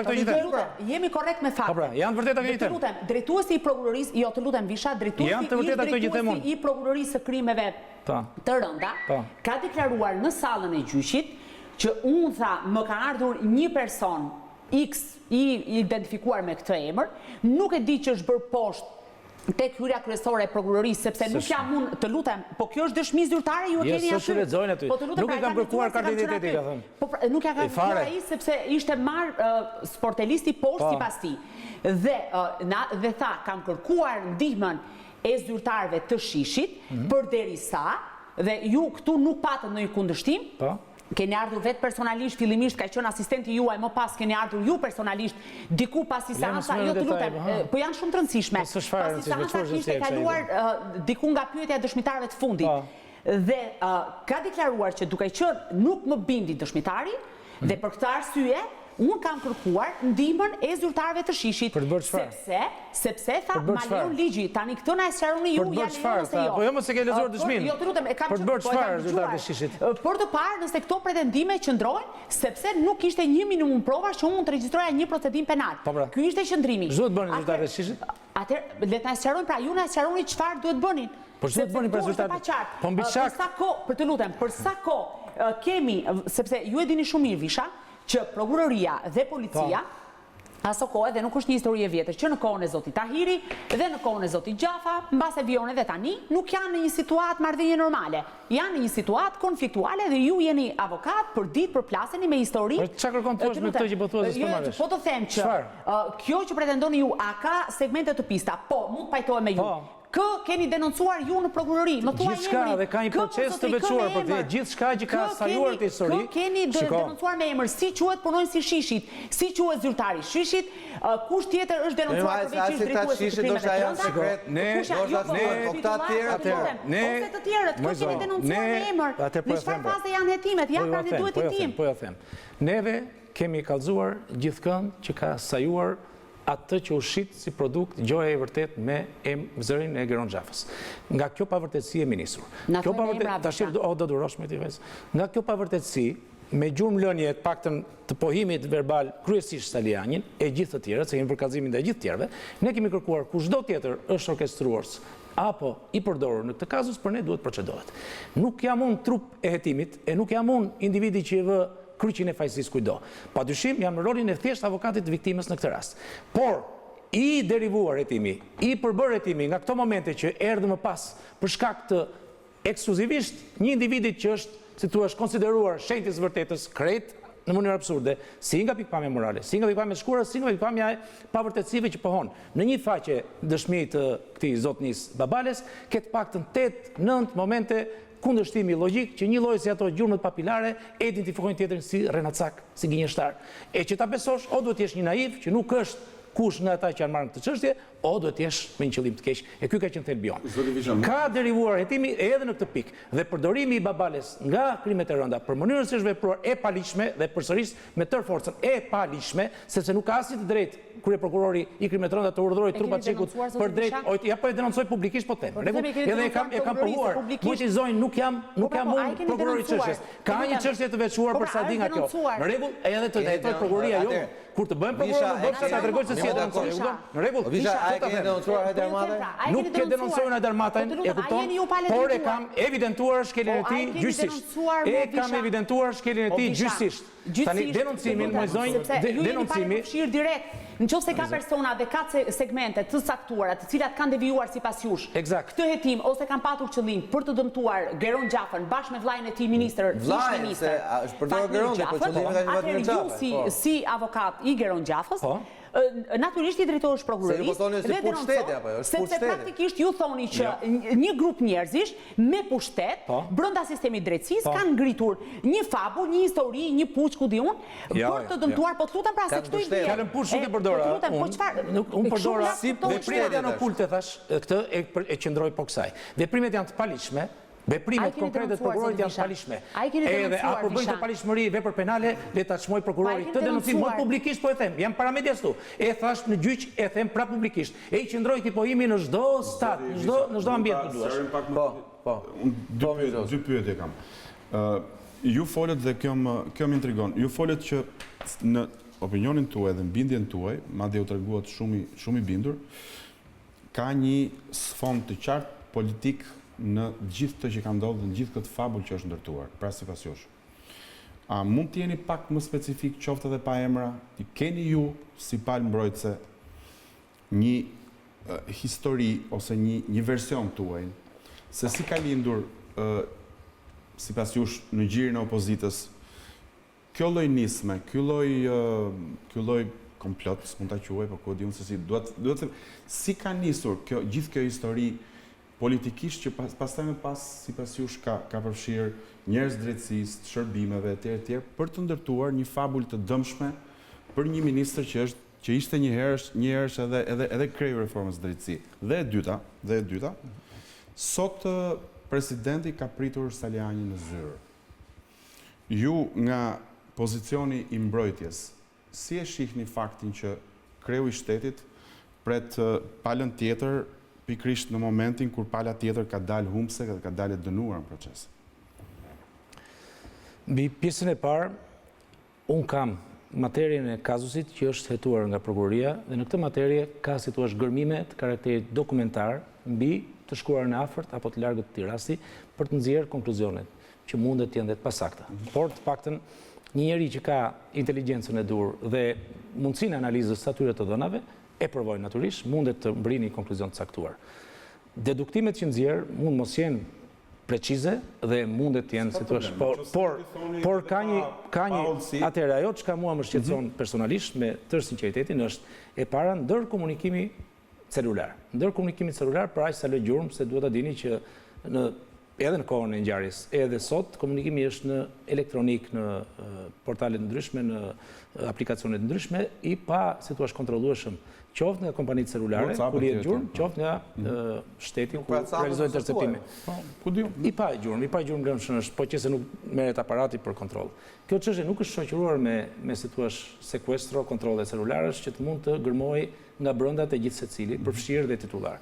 Kjo çështje është për fat, dhe këtu ishte fati i timit që lash në mes, u bë kallëzimi nga PD-ja të krimit të rënda, dhe krimit të rënda kishin dhe kanë mundësinë e interceptimit, qoftë teknikisht, qoftë potencialisht ligjërisht, sepse vepra për cilën u akuzua fillimisht kazues prej tyre ishte e rëndë dhe lejonte nga pikpamja përshkruajtur përgjimin. Mbi kallëzimin e rem ndoshta nuk do mund të përgjojë. Pra ato përgjime që janë realizuar janë për fat të këtij kallëzimi të PD-s, jo për merit të çështës. Ju pyeta sepse thjesht thatë që kam bindjen në verbër diçka tjetër. Atëherë çfarë ndodh?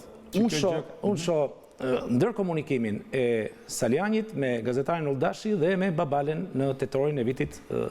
Salinji thotë nuk kam pasur, kam kontakt zero me Babalen. Jo, s'është e vërtet. Nuk është vërtet. Apo kam gabim. Me Alizotin ka thënë zero, jo. Me Alizotin. Që erdhi në bord PD-s dhe i nxorëm telefonik. Pretendon që nuk ka komunikime, por nuk është prezantuar Jetmir Oldashi prej ti me Babalen, por është Jetmir Oldashi ai që ka ofruar Babalen, se është një situatë tjetër. Presupozohet Sokol për ta kuptuar se është një histori mishmashi kjo që gjitha palët jo të lutem. Të gjitha palët pretendojnë të kundërtën, jo të lutem, jo pa ngatruar fare. Pretendohet nga ana e prokurorisë dhe për këtë është dënuar me 1 vit burgim Ervin Salinjin si organizator i kësaj historie dhe pretendohet që Ervin Salinjin është njeriu i cili ka takuar Albert Veliun i njohur si Babalja me Jetmir Oldashin. Kjo është fabula që pretendon prokuroria fillimisht krimet e rënda, më pas nga krimet e rënda kaloi te Tirana, ana sjelltas Vishajn është bërë ping-pong vendosjen.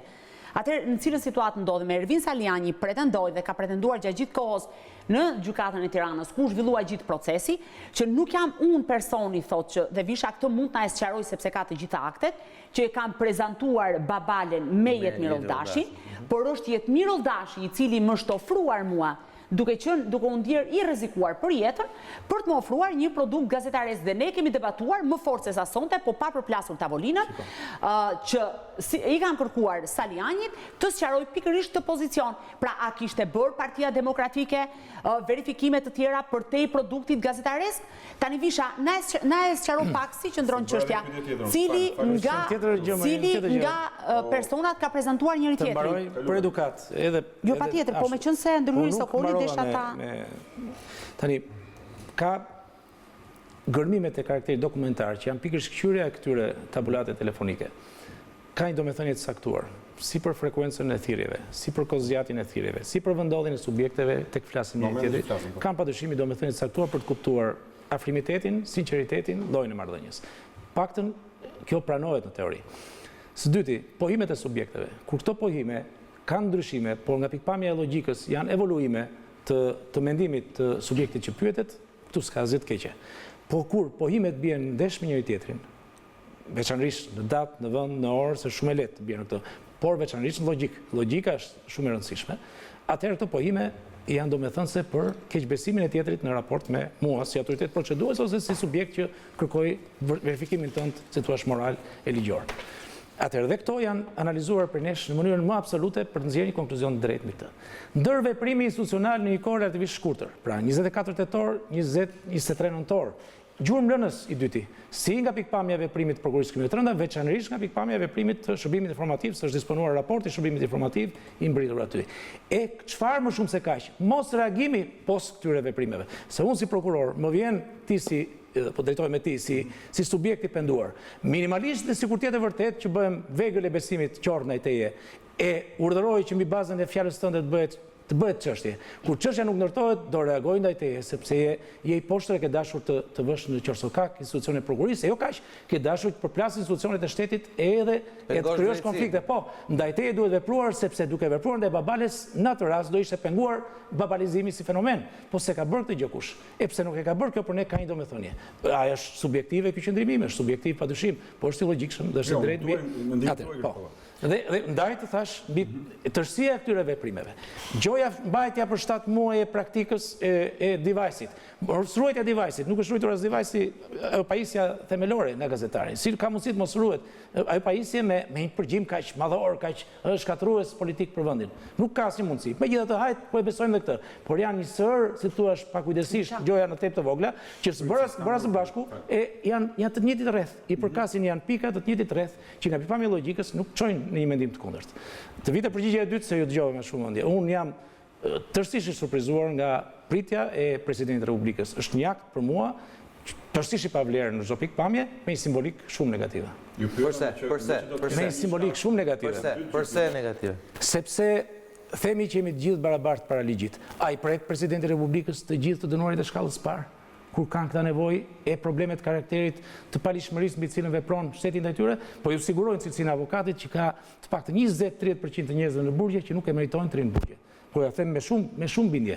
Ka mungesë njerëzimi e zhvilliku në kuptimin turk të fjalës, po themi, tërësisht nga humanizmi, nga gjyqësori ndaj tyre, e mungesa arsyetimit tek verdiktohet për fajësim përkatëse, kush e dëgjon këta njerëz, kush i pret jo në presidencë. Ta si pret një prokuror, si pret një gjyqtar për të dëgjuar, si pret avokatin një prokuror, një gjyqtar për të dëgjuar. Kështu që ky shembull është tërësisht negativ mbi atë princip të shenjtë që themi të barazisë të gjithëve para ligjit. Publicitet dhe rikthehemi pjesën e dytë.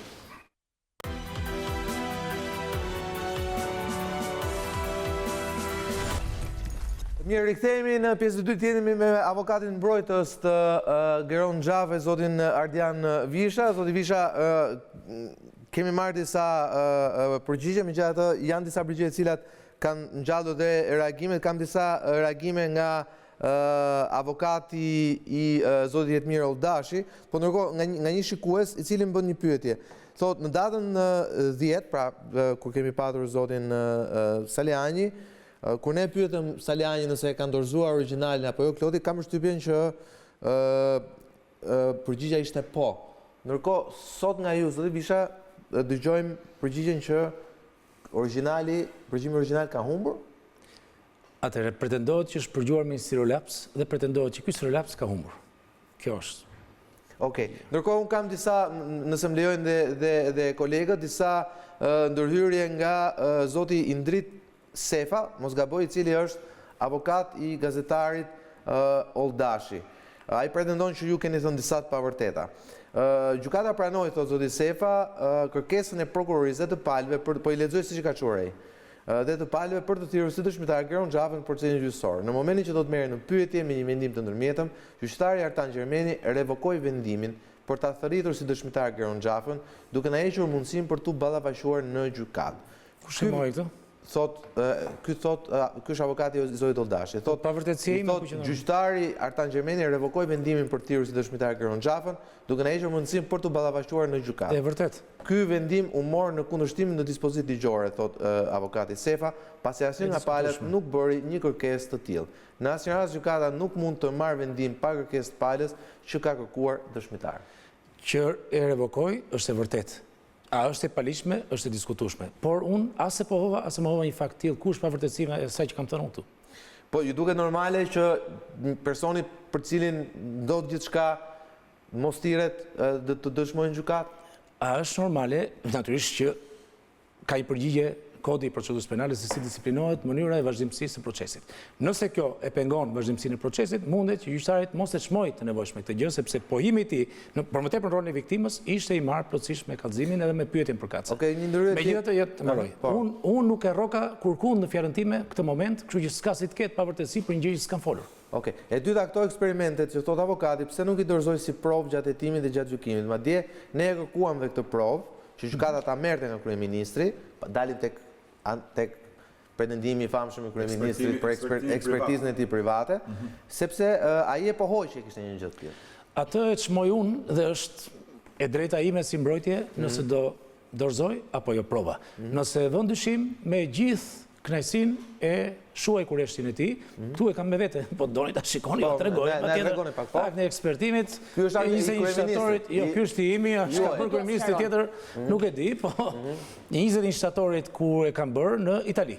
Ne kemi bërë si nga pikpamja e veprimit shpejt informalisht akt ekspertimi mbi zërin model të Geron Xhafës dhe të asaj që shiti Partia Demokratike, dhe pastaj kam realizuar me tërësinë e formës procedurale me betim të ekspertit në gjykatë në Itali, ku thuhet që 100% nuk është zëri Geron Xhafës. Pse duhet përdor një akt që për më tepër e thash, ekspertimi i zërit nga të huajt mbetet gjysmak, bëhet vetëm mbi spektrin e zërit e nuk bëhet mbi mënyrën e të folurit, ku diferenca veçanërisht në këtë kazus është tek mënyra e të folurit. Geron Xhafa ka një mënyrë krejt tjetër të foluri nga ajo e subjektit që është përgjuar minimalisht, maksimalisht Alizoti. Na ishni pak, se besoj edhe Minxhozi e ka këtë kuriozitetin, se do të pyeste këtë për punën e kësaj agjencisë së kryeministrit. Se çfarë është kjo agjencia, cila është kjo agjenci që e bën këtë analizën kaq shpejt, ju edhe për më shumë duhet i bëj një pyetje, me që ju patët një vlerësim politik për presidentin Meta sot, që bëri avokatin e Salinjinit, sepse mos gaboj, nëse e citoj drejta, unë do ta ndjek unë këtë çështje. Pa një farë mënyrë mori përsipër dhe avokatin e Salinjinit. Nuk ju duket pa shumë ndërhyrje në procesin e drejtësisë, pretendimi kryeministrit 24 orë pas ngjarjes dhe pretendimi i tij për ndjekjen, hetimin e tij privat për çështjen? Vlerësimi ndaj presidentit nuk ishte politik, se unë nuk i përkas të paktën formalisht asnjë force politike dhe nuk e këndvështrova nga interesi politik i caktuar. E këndvështrova nga interesi im personal si jurist. Si jurist, unë e shoh këtë sjellje me këtë domethënie që interpretova dhe asaj që ndroi deri në fund. Nga pikpamja do ketë një shkallë dytë gjykimi. Po. Dhe sugjestionimi nga nivelet larta politike, dim që Shqipëri ecën. Unë në këtë sens ja bëra pyetje në fillim, sepse për mua, dhe unë këtu bashkohem me atë që thoni ju, për mua që Presidenti i Republikës tras një person të sapo dënuar, nuk më duket qoftë ky dhe politikan, fundit, e thash dhe e theksoj prapë, nëse do të ketë një shkallë të dytë gjykimi, gjithmonë ai që quhet imparcialitet i gjykimit kërkon që palët mos sugjestionohen nga faktorët jashtëm. Dhe këtu nuk kemi faktorët jashtëm do këtu kemi faktorin e jashtëm numër 1, që është kryetari i shtetit. Si mund ta shohësh më dusha. Si jurist, këtë po thoja. Jam edhe në profesionin e avokatit, jam i lumtur nëse një kauzë e humb për shkak të trysnisë politike të institucioneve më të mëdha të vendit. Pra, padyshim që nuk kam forcë për të mundur institucionet e vendit, unë i vetëm. Por të paktën në opinionin tim, askush s'ma pengon dot mundësinë e të paturit edhe të shfaqurit për sa kohë kam kur ajo. Më pyetët për kryeministrin, unë nuk e bëj avokatin as falas të kryeministrit, por çmoj qëndroj të paktën këtu në pamje profesionale në mundësinë e realizimit të shpejt të aktit të ekspertimit kur ke dy mostra. Zëri që pretendohet që është një subjekti që është përgjuar dhe përgjimin vet. Kjo teknikisht është shumë e lehtë për të bërë. E kanalet, po patjetër kryeministri dhe ministri e brendshëm operojnë dhe zërin e Geron Xhafës, ne e morëm teknikisht, e morëm privatisht teknikisht. Dhe dorëzuat ju kryeministri. Atë në ka bërë zoti ministër i kohës të përgjihet. Unë nuk kam marrëdhënie me kryeministrin për këtë kazus, po teknikisht është e mundshme edhe brenda ditës. Keni dijeni që zoti Xhafa me qenë se ju teknikisht e kuptova Visha. Atë duhet ta dini që operimi mbi ekspertimin e zërit, po ta mbarojmë zërin. Operimi mbi ekspertimin e zërit është para gjithash i shërbimeve inteligjente, nuk është procedurale. Na ke dhënë shumë leksione juridike sa nuk di ç'të them, por duke qenë sigurisht ka qenë edhe udhëheci i diplomës time, me qenë se era fjala Sokol. Atëherë, për tek kësaj, ju jeni mbrojtës i Geron Xhafës dhe sigurisht keni kontakte dhe me të vllajin ish-ministër.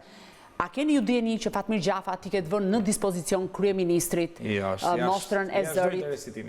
A cilësoni ju zoti Vishajn intimidim të hapur të kryeministrit? Teknikisht po, e kuptova, po për te teknikës, a mendoni dhe a keni ju informacion?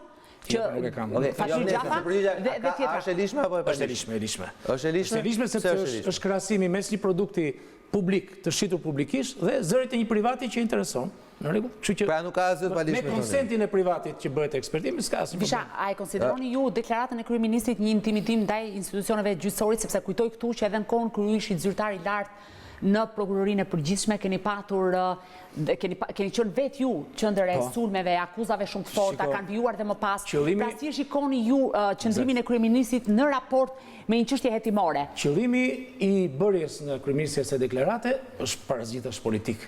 Ajo që kam intereson mua është vërtetësia e këtij pojimi dhe kjo vërtetësi është absolute. Zoti Visha, çdo natyrë tjetër bëj. Zoti Visha, avokati i Stefa më shkruan prapë thonë, në asnjë moment akti i ekspertimit nuk e përjashton që zëri transmetuar është i ngjashëm me Geron Xhafën.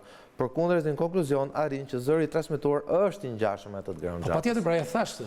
Konkluzioni i aktit të ekspertimit britanik thotë që zëri i përgjuar është i ngjashëm si me Agron Xhafën, ashtu dhe me këtë zotërin që është në burg me Alizotin. Thuaj të plot, thuaj, në rregull, e para. E dyta, mos e prit më Klodi. Atëre, sepse ka dhe 23. Po nuk ka interes i dëgjoj ty tani, po Klodi, ka interes të dëgjojnë pyetjet tona dhe përgjigjet e avokatit. E dashur avokat, Nëse nuk ka interes e lëmë edhe një pyetje pra, bëjmë pyetje, unë pyetje duke bërë. Sepse është një person i tretë aty që është marrë. Të lutem, po për zotin Hyseni, Agron Hysenin, mund të na sqaroni, është bërë ndonjë ekspertizë dhe kush është ky person, çfarë lidhje ka me këtë ngjarje?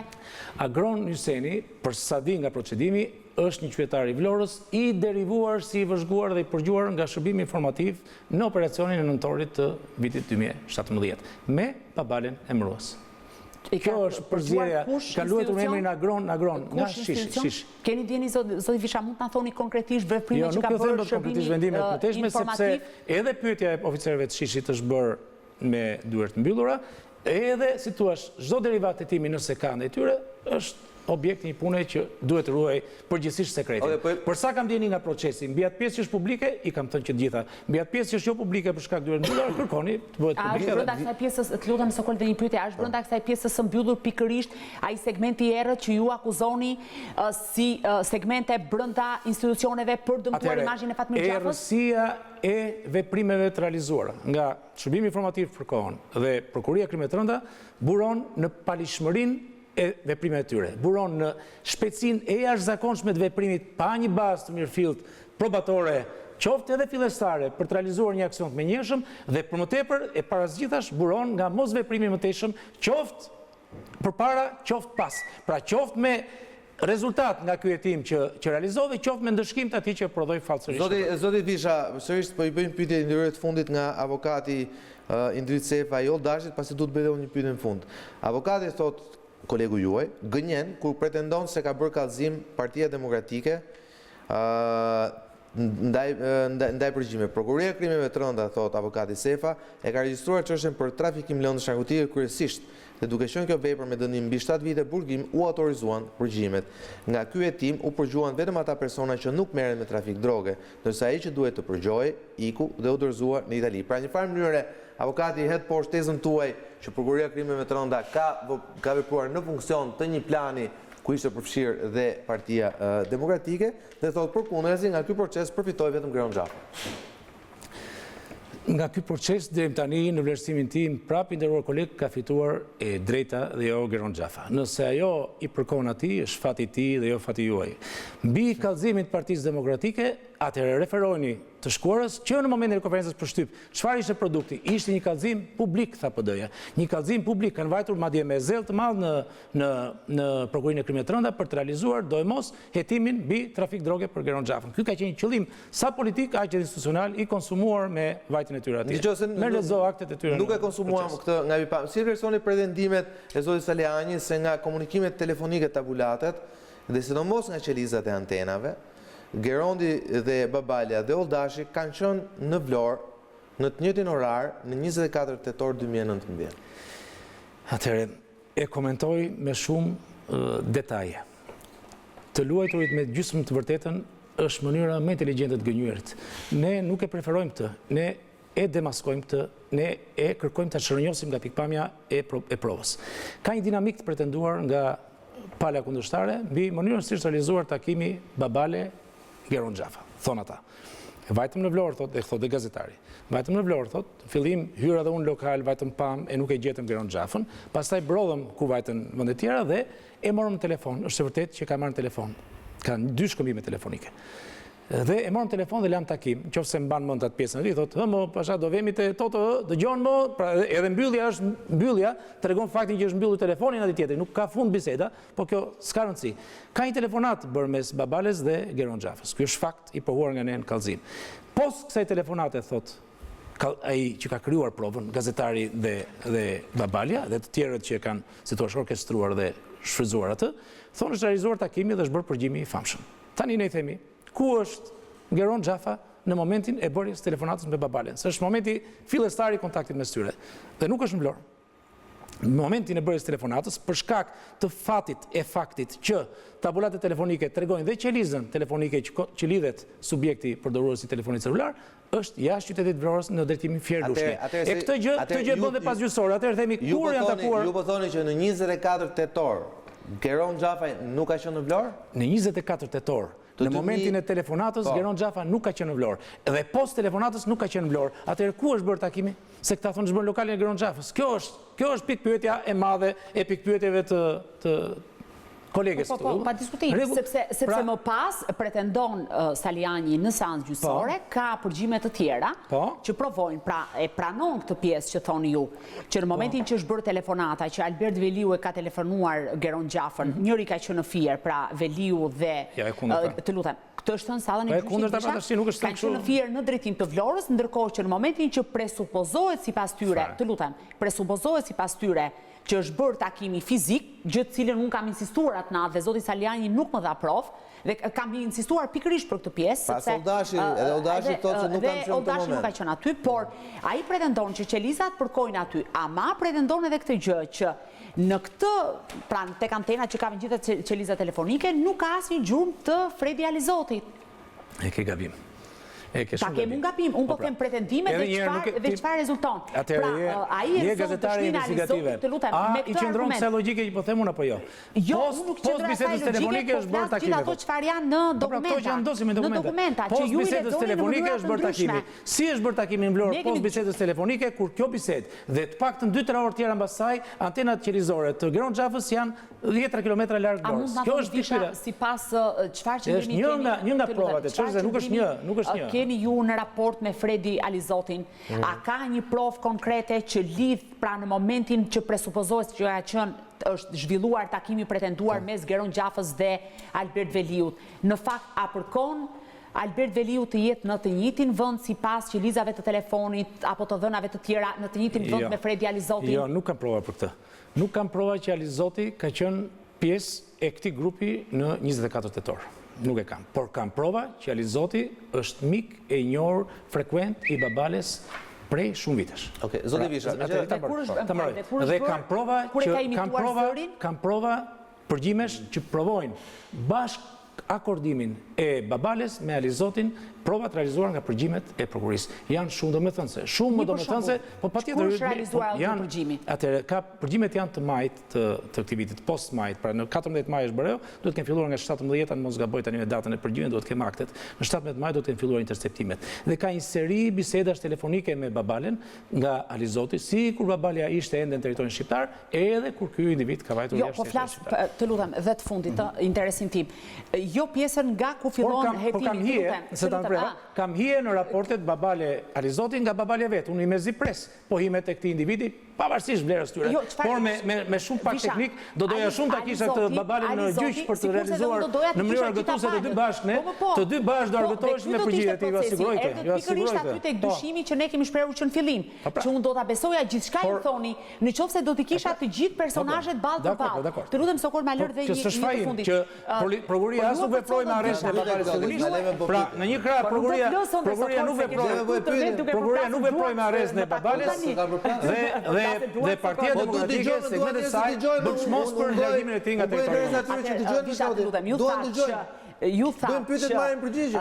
Ju thatë që Babalja dhe Alizoti kanë shumë kontakte pas i kanë filluar përgjimet zyrtare. Dhe bie dakord me ju sepse i kam më parë gjitha dokumentat zyrtare në proces gjyqësor. Po s'dike përgjimet, po s'dike thelbin. Ato çfarë kanë dalë në seancë? Po nuk di përgjimet, s'ke parë përgjimet që është pjesa mos më intimido. Po nuk të intimidoj. Kam shumë të qartë. Tani e di çfarë më që dua realisht ta sqaroj.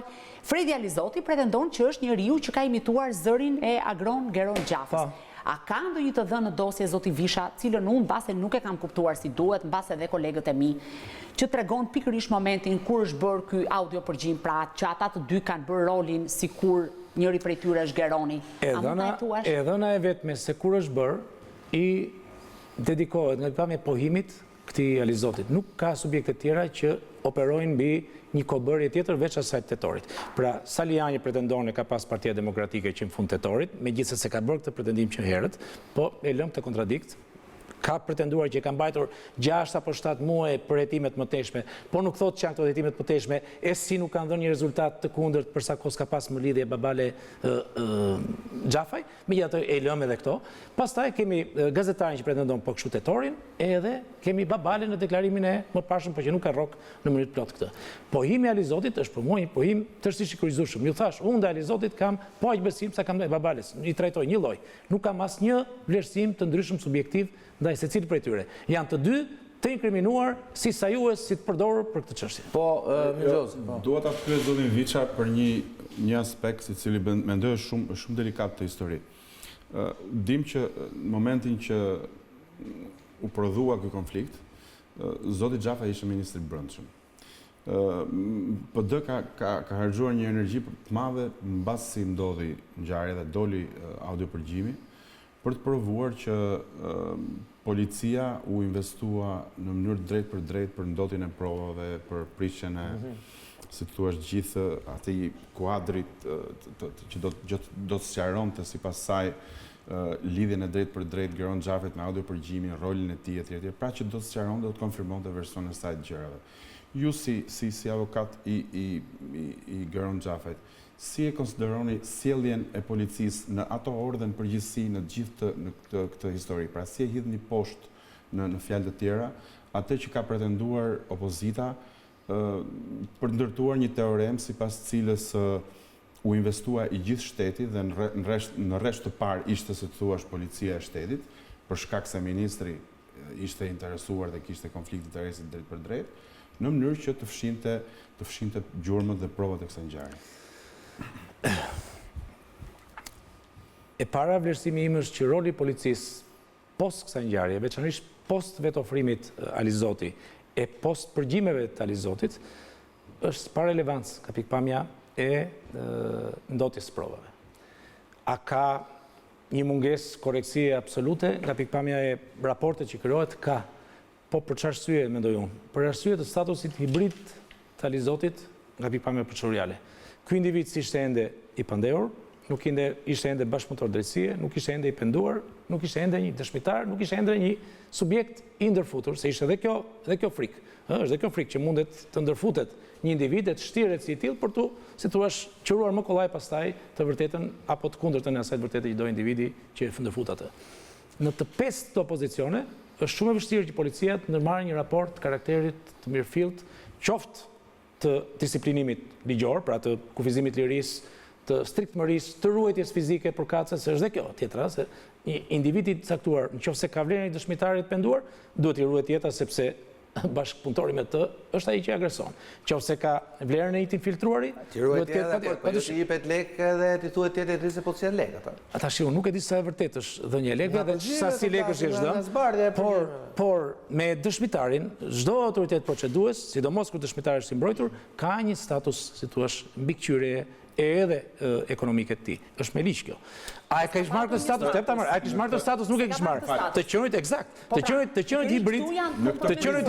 qenit hibrid, pa statusit. Kjo i komprometon të pa determinuar veprimin e policisë ndaj tij. Dhe ju si ish zyrtar i lartë i prokurorisë, të pa determinuar apo të komprometuar. Një sekond. Nëse një funksionar policie deklaron që unë Fredi Alizotin deri në këtë datë nuk e kam njohur, siç apo jo Klodi, ishte me shkresë. Pra, se themi gjë në gjë, po ke tempi në ndajemi në dy, ke ritmi. Kupton? Themi gjë në gjë. Po themi ke ritmi. Po se duhet o zoj, po e di sa e vështirë është marrësh avokatët mbrojtës të dosjeve të tilla, njerëzit kanë interes ta dëgjojnë, nuk kanë, ne na shohin për ditë, Vishën e shohin rrallë. Dhe ka vlerë dhe e komplementon rolin e policisë. Në momentin që një funksionar i lartë i policisë thot për këtë personin, pavarësisht statusit të tij hibrid, por statusi i dokumentit që firmos drejtuesi i policisë thot unë Fredi Alizoti nuk e njoh deri në këtë datë. Dhe në fakt që rezulton që ai para asaj date ka komunikuar me të, sigurisht kjo e komplementon rolin e policisë. Dhe sigurisht dilema dhe diskutimi është momentin që bëhet fjalë jo për një person të zakonshëm, por për vllajën e shefit politik të këtij drejtuesit policisë, atëherë këtu lind ajo pikpyetja e madhe. Përballë asaj, unë po e quaj puç shteti, apo puç të një pjesë të shtetit në një pjesë tjetër të shtetit, pra prokurori, shik, si shtat ju, element politik Partisë Demokratike, plus dhe hipotezat tjera për shkak të përplasjeve të forta që solli ministri Xhafaj, edhe bëna vetë majorancës dhe dilema mund të ketë dhe element brenda majorancës të përfshirë në këtë komplot, gjë që ju nuk e thoni, po jam i sigurt që e mendoni. Jo, nuk e mendoj fare. Që e mendoni. Më interesojnë teoritë konspirative për sa kohë s'kam gjurmë. Konspirative janë pjesë e mendimit. Po do duhet kishe një gjurmë racionale për të... Dakor, po prandaj tash e mendoni, nuk e thoni, po e mendoni se që ta thoni duhet keni një gjë racionale. Me teorinë e inkludimit pastaj mund të vazhdojmë. Po pra. Dhe tani nga ana tjetër mund të dalim teorinë tjetër që është edhe më e rëndë, që policia e shtetit, pjesë drejtuese të saj, kanë ndihmuar vllajën e ministrit në detyrë të brendshëm për të mbuluar një aktivitet kriminal të tij. Pra, është shumë e thjeshtë bësh deduksionin logjik që ministri i brendshëm mbron vllajën e tij të kryej një aktivitet kriminal. Dhe ky është thelbi i akuzës politike që vjen nga opozita dhe sigurisht dhe akuzës së mundshme penale ndaj temit të mbrojturit ligjor përjashtë. Atëherë, mbi çdo pandemie, qoftë edhe politike, njeriu ngre një kandar, një peshore të logjikës dhe fakteve. Arsyetimi yt qëndron edhe ka një racios brenda, ka një element natyrisht të shfrytzueshëm dhe politikisht. Por në krahun e kundërt, duhet parë a ka prova kontestuese ndaj saj dhe ky fashikull edhe në këtë ka është i bashkë me prova. Parazgjithash ka një veprim investigativ gazetaresk me 0 rezultat ndaj Geron Xhafës. Ka një veprim të shërbimeve sekrete dhe të krimeve të rënda, që pavarësisht ligjshmërisë së shkelur, e që përsëris dhe për policët është njëjti qëndrim ndaj meje, nëse policët kanë shkelje të ligjshmërisë, pa çka kësaj gjendje unë jam po kaq ndëshkues edhe ndaj kësaj shkelje në raportin me atë Alizotin, dhe për më tepër ka një hetim të plot të bërët përfunduar nga krimet e rënda. Ka një dokument po kështu në fashikull ku provohet që ka 0 indicje në 12 vjet që nga historia e lashtë e Geron Xhafës ndaj tij si person. Tash nëse mbi perceptimet karakterit dashakeq politik, ne synojmë të inkriminojmë tjetrin, vetëm se na duhet si inkriminuar për të treguar që kundërshtarët janë trafikantë në emit ndershëm, atëherë mbi këtë logjik unë nuk do ndërtoja kur politik nëse do bëj një ditë politik. Por mbi fakte flas në peshoren e këtij kazusi, te kësaj pandeje tënde, mbi këtë racios të raporteve Geron Xhafa me të shkurën e caktuar problematike dhe Fatmir Xhafa ministër, është një mali tërë provash kontestues. E përsëris jam kundër, e mbetem kundër inkriminimit familjar të individi, e pretendimit për shkelje të vllajit vetëm që luftosh të. Se kam bërë, kam qenë kundër edhe në rastin Salinjani kur është përdorur i vllajit. Okej, se kam vetëm një gjë Klodi, me që flasim për fakte. I rikthemi prapë çështjes së USB-s origjinale. Avokati Xhafaj i Edmirall Dashit më çon proces verbalin për këshyrjen e marrjen e provave materiale. Është firmosur nga Edmirall Dashit dhe nga një oficer i policisë gjyqësore Eduard Bardhi, dhe në këtë thuhet se oficeri filan pra mori në bazë të hetimeve për procedimin penal numër 95/2018, bëri mikëqyrjen e marrjen e provave materiale nga ana e shtesës Edmirall Dashi. USB flash me ngjyrë të zezë me mbishkrimin verbatim 8GB me numrin e përkatës serial. USB-ja në fjalë mbyllet në qesën e provës materiale me numër serial etj. Pra tregon që është dorëzuar origjinali, pra besoj këtë të kërkon tot avokati. Po nuk është origjinali, pyete. Pyete, me atë është regjistruar biseda thoj. Atëherë po i bëjmë pyetje në përgjigje një stilolaps. Me çfarë është regjistruar biseda pretenduar për ju? Këtë pyetje bëri. Zoti Seva më përgjigj nëse më dëgjoni, me sa është regjistruar në USB apo me stilolaps? Dhe kush është prova origjinale, stilolapsi apo USB-ja? Se aty ku e lat ju Sokol, në fakt dhe Visha po përgjigjej. Zoti Visha, a nuk e veson hetimin fakti që ka shumë përgjime të zyrtarëve të policisë të cilët realisht janë shumë të paqartë në marrëdhënien e tyre me Fredi Alizoti në para, dhe dyta, përtej profesionit avokatit dhe fakti që jeni një mbrojtës i Geron Xhafës. Dikur kur ju ishit prokuror, a do të kishit nisur një hetim dhe a do të kishit marrë në përgjegjësi penale këto punonësit e policisë të cilët ka një marrëdhënie të diskutueshme me Fredi Alizotin? Ka dhe një gjë tjetër, që domethënë Babaljen e kuptoj. Domethënë rolin e tij, sepse ai thuhet e ka nisur këtë. Okej. Edhe Salinjin me që është përfshirë etj. Por ky Alizoti, po e shikoja edhe dje në procesin gjyqësor, Është personazh shumë i çuditshëm. Ky është personi vetëm që ky vetë ofrohet të dënohet dhe dënohet me 2 vjet burg, se vetë ofrohet vetë. Këtu është një nga paradokset përkundër logjikës. Zoti Visha. Po. Nëse kauza... Nëse të plotëson edhe... Nëse është... Jo, Sokol duhet ta sqaroj për opinionin publik. Ngre dyshime shumë të forta që kjo çështje është e pahetuar për shkak të kësaj marrëdhënies së çuditshme që kanë zyrtarët e policisë, të cilët duhet theksuar që ishin në një farë mënyrë Fatmir Xhafa nuk është e prori tyre, por është titullari politik, është ministri i brendshëm. Në një farë mënyrë është njeriu që i drejtonte. Jo, se në kuptimin juridik se Visha do të kapë direkt me faktin juridik dhe do thotë nuk është Fatmir Xhafa drejtor i përgjithshëm i policisë. Jo, e ka në kuptimin që Visha juridikisht marrëzon këtë që unë sapo thash, por moralisht e kompromenton Fatmir Xhafën të qenit ministri i brendshëm që po drejtonte një farë mënyre një organizatë policie, titullari politike i saj, që të lutem, dhe këta zyrtarët e policisë bëjnë këto marrëdhëniet të hiqe mos e kut me një person i cili nuk e ka statusin e dëshmitarit. Po të presupozoj të qenë çapon, e komprometoi, shumë i komprometuar Fatmir Xhafa. A e bën kjo të vërtet përgjimin e të vllajt? Kjo është pyetja. Përgjimi i të vllajt është përgjim i falsë me vajzë. Përgjimi i të vllajt, përgjimi i të vllajt është përgjim i falsë. Produkti i realizuar është falsë, i qëllimt dhe i shitur i tillë për shpërftuar provat kryesore krijohen ose më saktë merren nga e policisë, oficerëve të policisë gjyqësore. Nëse shkatruan provat e para, një proces nuk jep rezultat. Po një sekondë se je gazetare investigative. Lutem, u largua brenda një kohe rekord. Jo, nuk u morë u largua, iku rreth ke shumë gabime doktorma. Dhe iku në burg, nuk iku për të fshehur. Sikur të fshehur, dali sekond, dali sekond. Po shkon të vuajë, për mëkatet që ka bërë Visha, nuk e quan me zorën e atij, po shkon. Nëse Fatmir Xhafa nëse Fatmir Xhafa orkestron gjithë të, nuk e ka të leti, thot drejtorit policisë, more shoku jenë përgjim, ki kujdes, drejtor policie tjetri, me që e komprometoka, cila e komprometon? Përkundrazi, është provë e mos ndërhyrjes absolute në këtë kazus, është provë e mos ndërhyrjes absolute në këtë kazus. I kalon gjithçka drejtësisë, në rregull, kalon dhe dorëheqjen atje, edhe absolutisht, është i vetmi ministri i brendshëm. Në rregull? Edhe është tërësisht provë të kundërtës. Si që nga kjo orkestrim dhe nuk i them drejtorit policisë, mos zotri, i vënë në përgjim kujdes me këtë Alizotin. Alizoti është një kazus shumë i veçantë. Edhe jam shumë interesant vërtet dhe unë ndaj pohimit ti. Por unë nuk e ndërtoj unë rastin mbi Alizotin. Unë nuk e kam ndërtuar vërtet të timin mbi Alizotin. Ama Alizoti ke qenë në gjyq që ka drejtuar gishtin Salinjit në çdo seancë dhe i ka thënë ju na kemi përmentuar para. Fakti është që Alizoti i ka drejtuar gishtin Salinjit në çdo seancë dhe i ka thënë ju nuk keni shëmtuar para. Një, Alizoti shkon dhe takon aktivistin e Partisë Demokratike që e intercepton dhe e kanë shqitur mediatikisht dhe i bën pazar, do kalojnë anë tjetër, do kalojnë pse? Ku e gjeti lidhjen me partinë? Për provokim ta Salinjit. Po si vjen për provokim? Po pse eksaktësisht tek ai individ? Pse tek ai individ?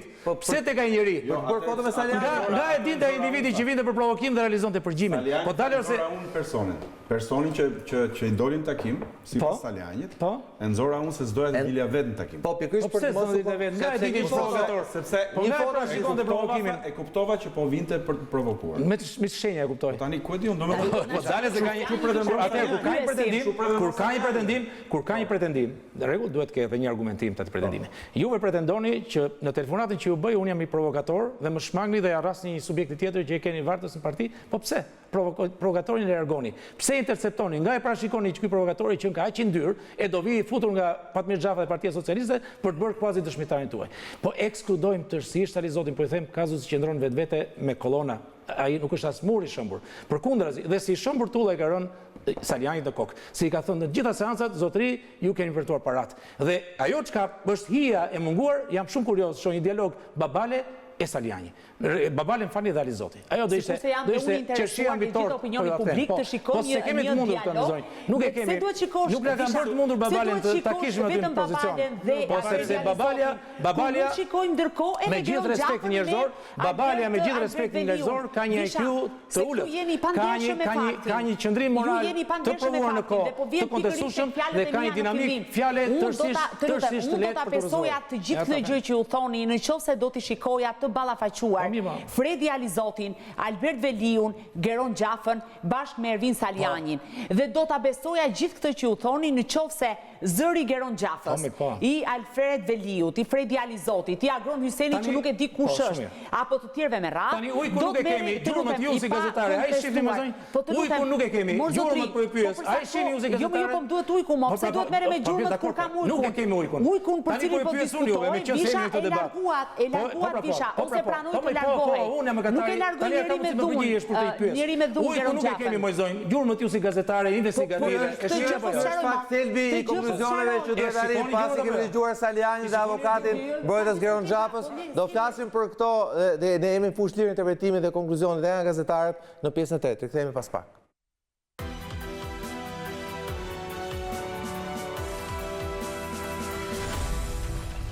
Jemi në pjesën e tretë, që është dhe momenti i konkluzionit, por para saj kam edhe një dy pyetje zoti Visha.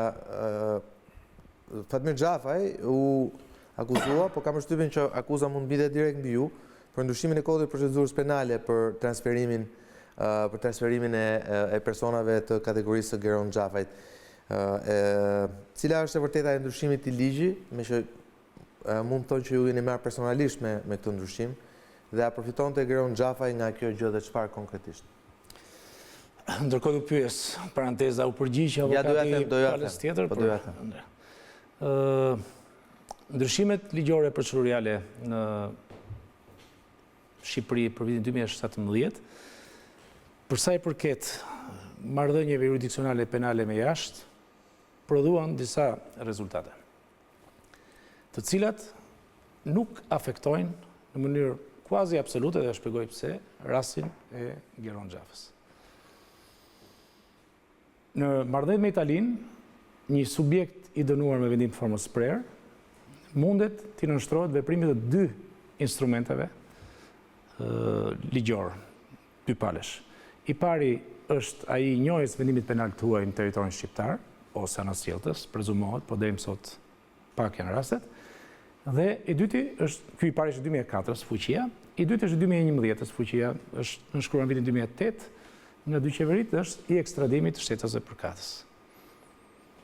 Ekstradimi i shtetasit Xhafaj në 2017, për arsye që ju a thash, kalimit të 5 vjetëve nga 2012, ishte i pamundur mbi parashkrim, vepronte artikulli 10 i Konventës Europiane të Ekstradimit, që është një akt mbi aktet e brendshme.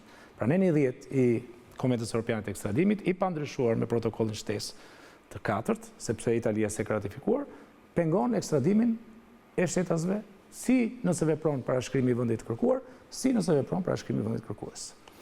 Po kështu njohja e vendimit penal tuaj. Njohja e vendimit penal tuaj në 2017 ishte e penguar nga një ligj i bërë në 2009, pra nga një opozit, nga një forcë politike i sotësh, në opozit, por në atë kohë ishte në fuqi.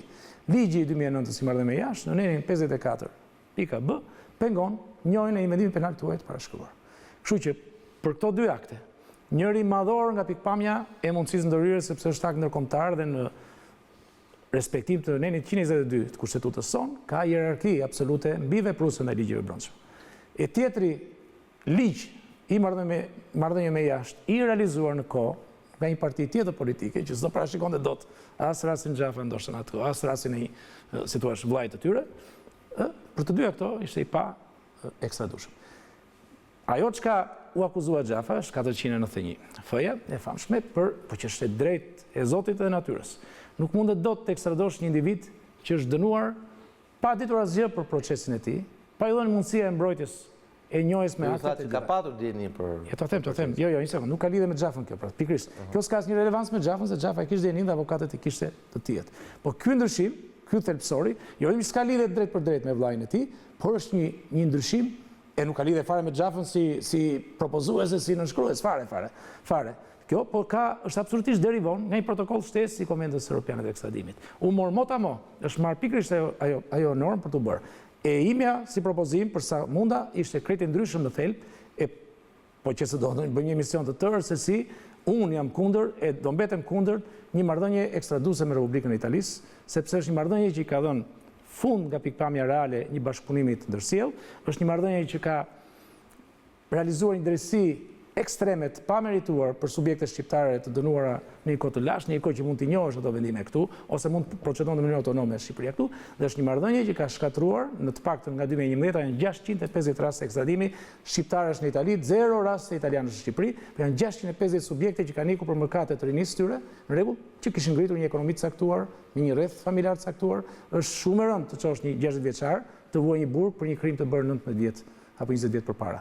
Edhe këtu s'ka humanizëm. Do ishte krejt e zgjidhshme situata me një vendimesh penale tuaj, me nënshtrimet karakterit shumë humanitar të drejtësibërjes, veçanërisht për krime që nuk kanë viktima të karakterit. Okej, avokati i Ervin Salinjit i përgjigjet pyetjes sore, përgjigje është bërë me laps apo me USB?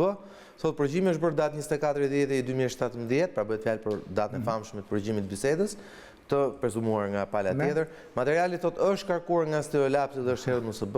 Ai stereolaps është përdorur dhe për disa muaj të tjerë për investigime, derisa ka dalë, thot avokati i Ervin Salinjit, jashtë përdorimit.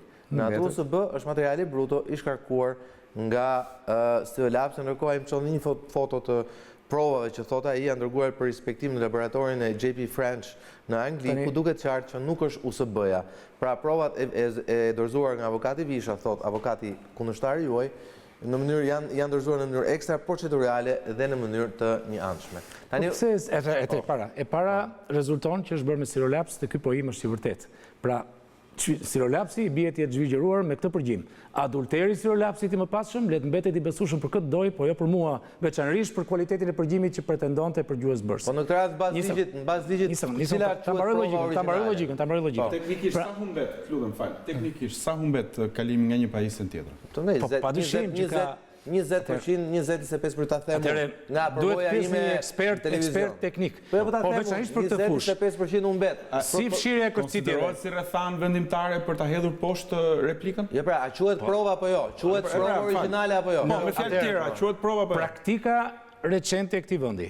Praktika e vendeve për nga ne kopjojmë procedurë e materie të gjykimit penal, veçanërisht Italia, përgjithsisht kërkojnë origjinalin si pajisje të realizimit të përgjimit për treguar autenticitetin, vërtetësinë e mos ndërhyrjen në të. Por nuk prapë edhe mitën e nuk e ndërtojmë. Unë e thash vetëm si fakt të vërtetë që nuk është e vërtetë që është regjistruar në USB-n e famshme, është regjistruar në stereolaps, dhe stereolapsi pretendohet i humbur. Por mua pabesueshmërisht i humbur, pabesueshmërisht. Megjithatë, kjo mbetet për të perceptuar nga kushdo që dëgjon në mënyrën e vet.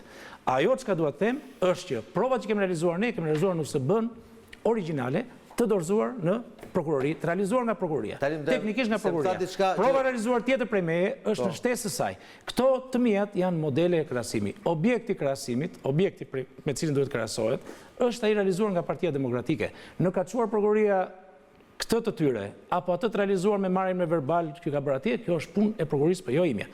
Unë përgjigjem për tërësinë e dorëzimit që kanë bërë.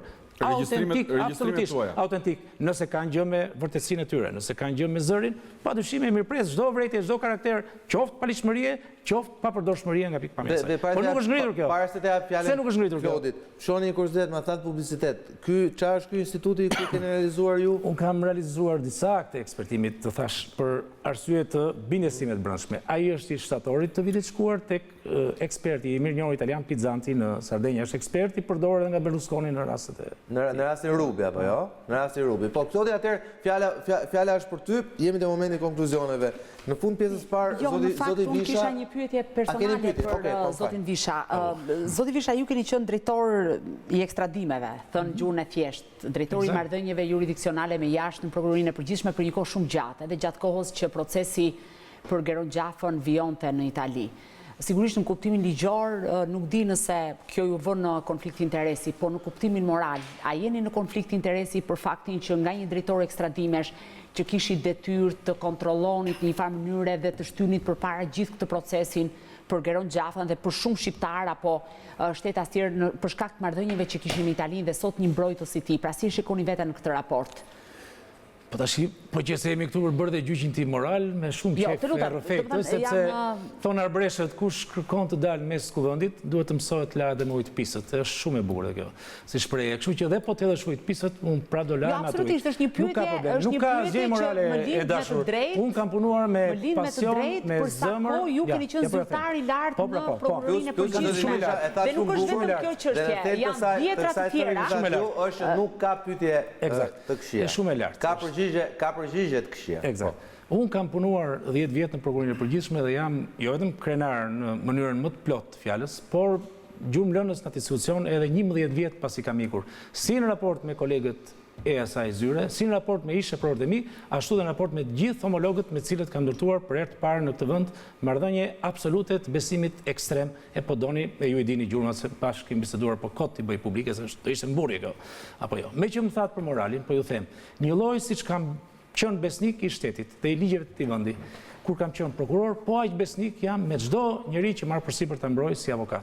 Po aq të shenjtë kam raportin, madje e konsideroj edhe më të shenjtë, sepse me individin që ti përpiqesh ta mbrosh për ato drejta procedurale që ka, raporti është dhe personal e shumë edhe miqësor. Okej, faleminderit. Skënder, në fund të kësaj, sigurisht të duket që dyja palët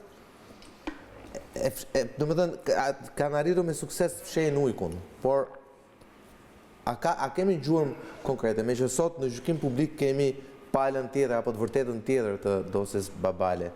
A mendoni që pala e të akuzuar e Geron Xhafës ka drejt kur thotë që ka një gjë të koordinuar me bashkëpunimin e PD-së, prokurorisë krimeve të rënda, me qëllim për të goditur ish-ministrin e punëve të brendshme një pikë të tij dobët, që ishte i vllai i tij.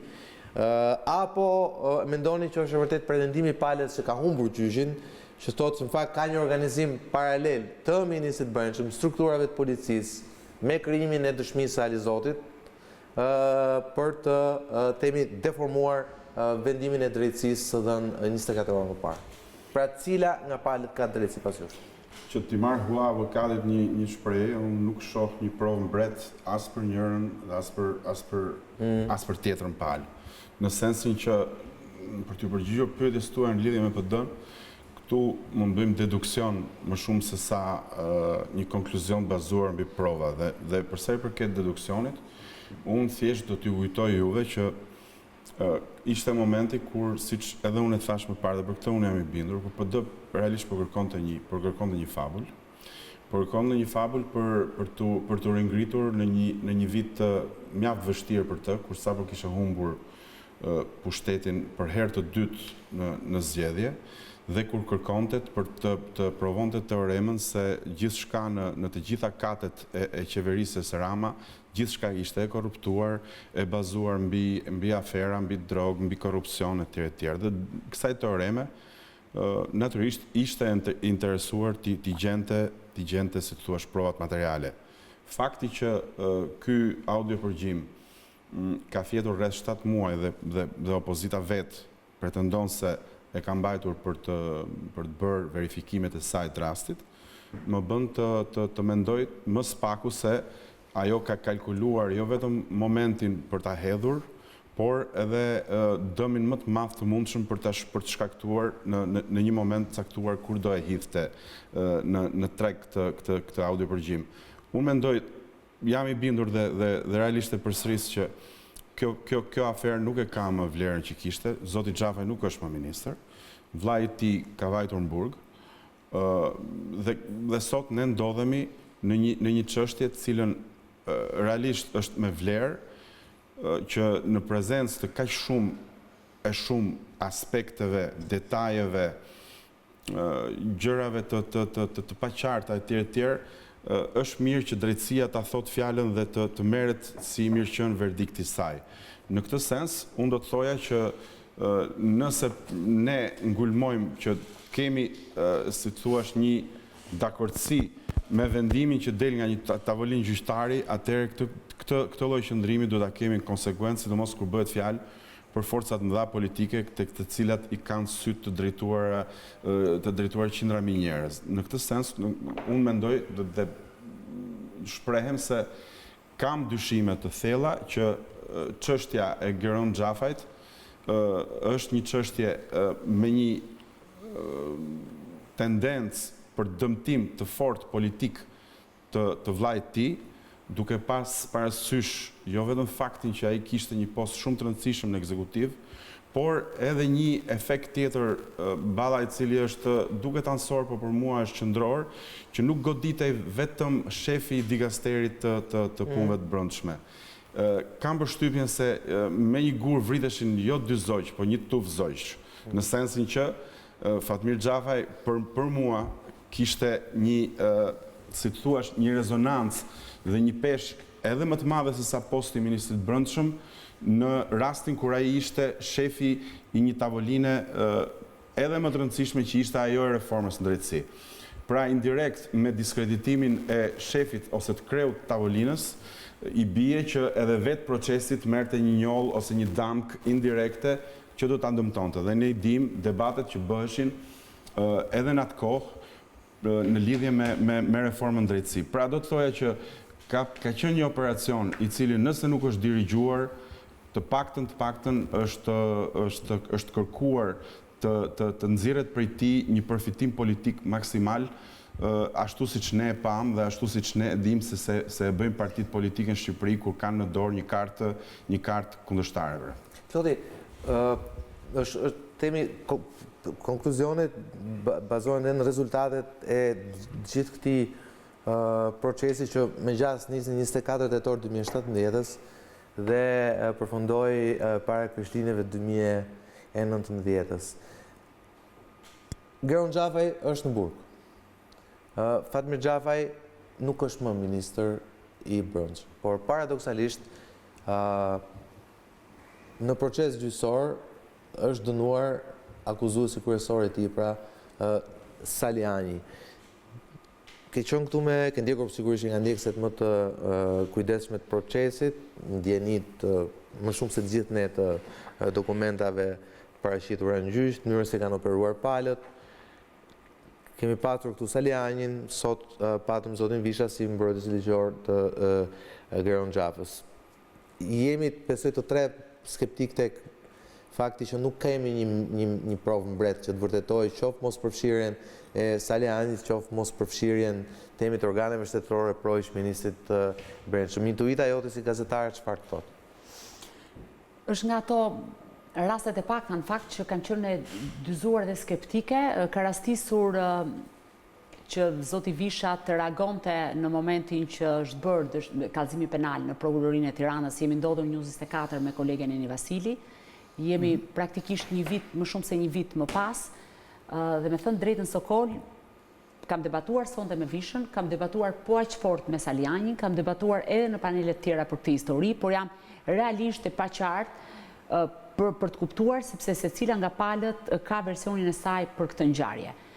Ja thash edhe më parë Vishës dhe kam ngul tek ajo, do ta besoja tërësisht një vendim gjyqësor dhe nuk do ta diskutoja ose një hetim, në qoftë se vërtet do të kisha Geron Xhafën përballë të gjithëve, nëse vërtet do të kisha disa akte ekspertimit pa kontestuara nga palët, nëse vërtet hetimin do ta kryente një polici në krye të cilës mos ishte pra si ministri i brendshëm Fatmir Xhafa, do ta besoja këtë histori nëse do të ishte mirëfilli një hetim gazetaresk i papërfshirë palët politike, që Geron Xhafa është në burg, nuk besoj se është për fajt një force politike, po besoj është për shkak një mëkati dhe hajde ta diskutojmë nga ana juridike. Visha është ekspert në fushën e marrëdhënieve juridiksionale, me jashtë dhe din shumë mirë që po t'ishte në një shtet normal, unë mendoj që Geron Xhafa në një shtet normal do t'ishte ndaluar që në momentin e parë që u tentua që u largua në drejtim të Italisë.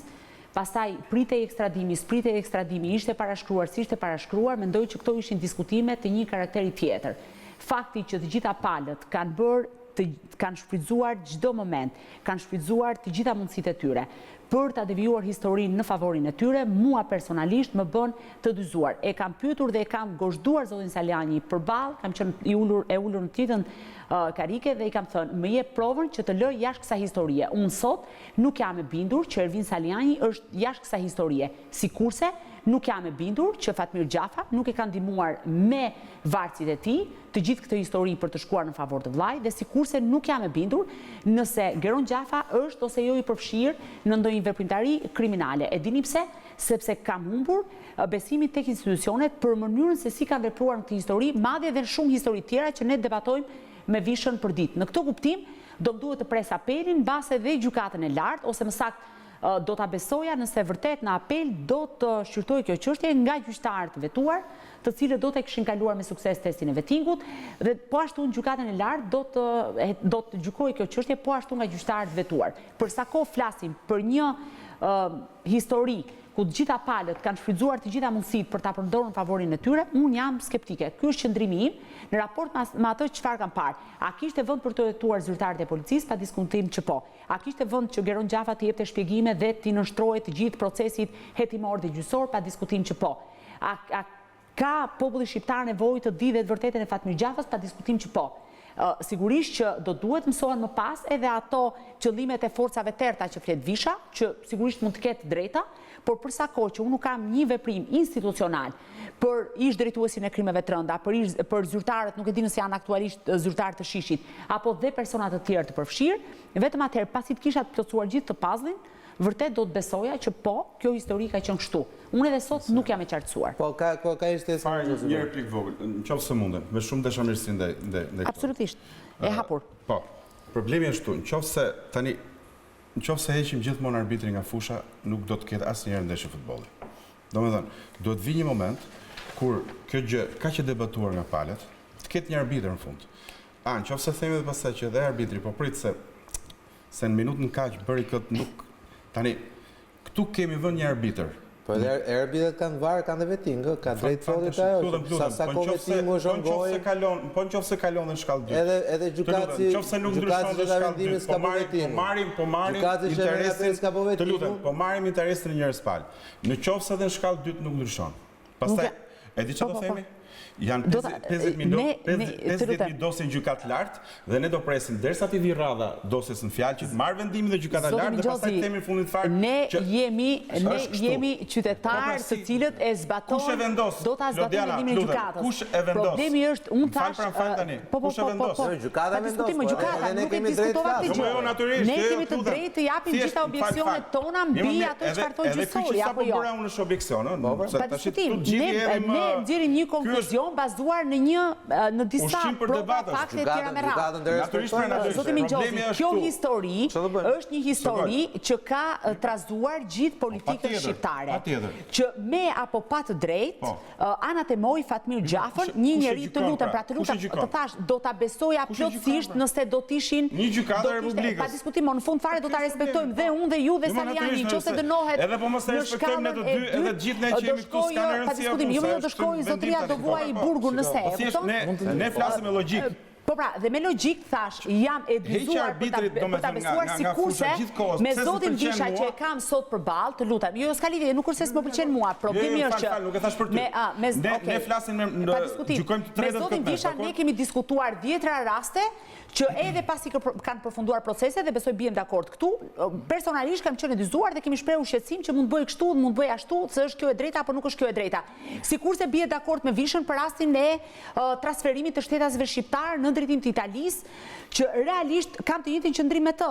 Por në këtë rast, duke qenë se nga njëra anë kemi një ish-deputet, nga ana tjetër kemi një ish-ministër të brendshëm. Nuk kemi ujkun, se kush është ujku në këtë mes? Është Geron Xhafa, nuk e kemi morzotri. Nuk e kemi dëgjuar qëndrimin e tij. Po ky është ujku mo Visha, se nuk u denoncua as Sokol Balla, u denoncua Geron Xhafa apo jo. U largua me vullnetin e tij, me insistimin e Fatmir Xhafës, me këshillën tënde, këtë nuk e di. Atëherë, faleminderit Klodi, pa replika më fjala për Ardian Visha. Të gjykosh është shumë e vështirë. Është një proces që kërkon një mendim shumë të lartë, që kërkon një analizë shumë të thellë, që kërkon një metodologji të caktuar e që kërkon padyshim fakte dhe prova. Ne të gjithë këtu e kushdo tjetër gjykojmë në nivelet ndryshme në varësi edhe të inteligjencës që kemi, edhe të përvojës që kemi, edhe të profesionit që kemi. Por tek rendisin faktet, unë nuk lejoj që të lajthisin njerëzit, si në vërtetësinë e tyre, si në kronologjinë e tyre. Gazetarja me respektuar dhe dashur për mua, që bëri gjyqtare në atë, se tu është monolog të parshëm, renditi fakte gabim dhe pa domethënien që ajo jep. Thot, Xhafa thot, në një shtet normal duhet ishte arrestuar.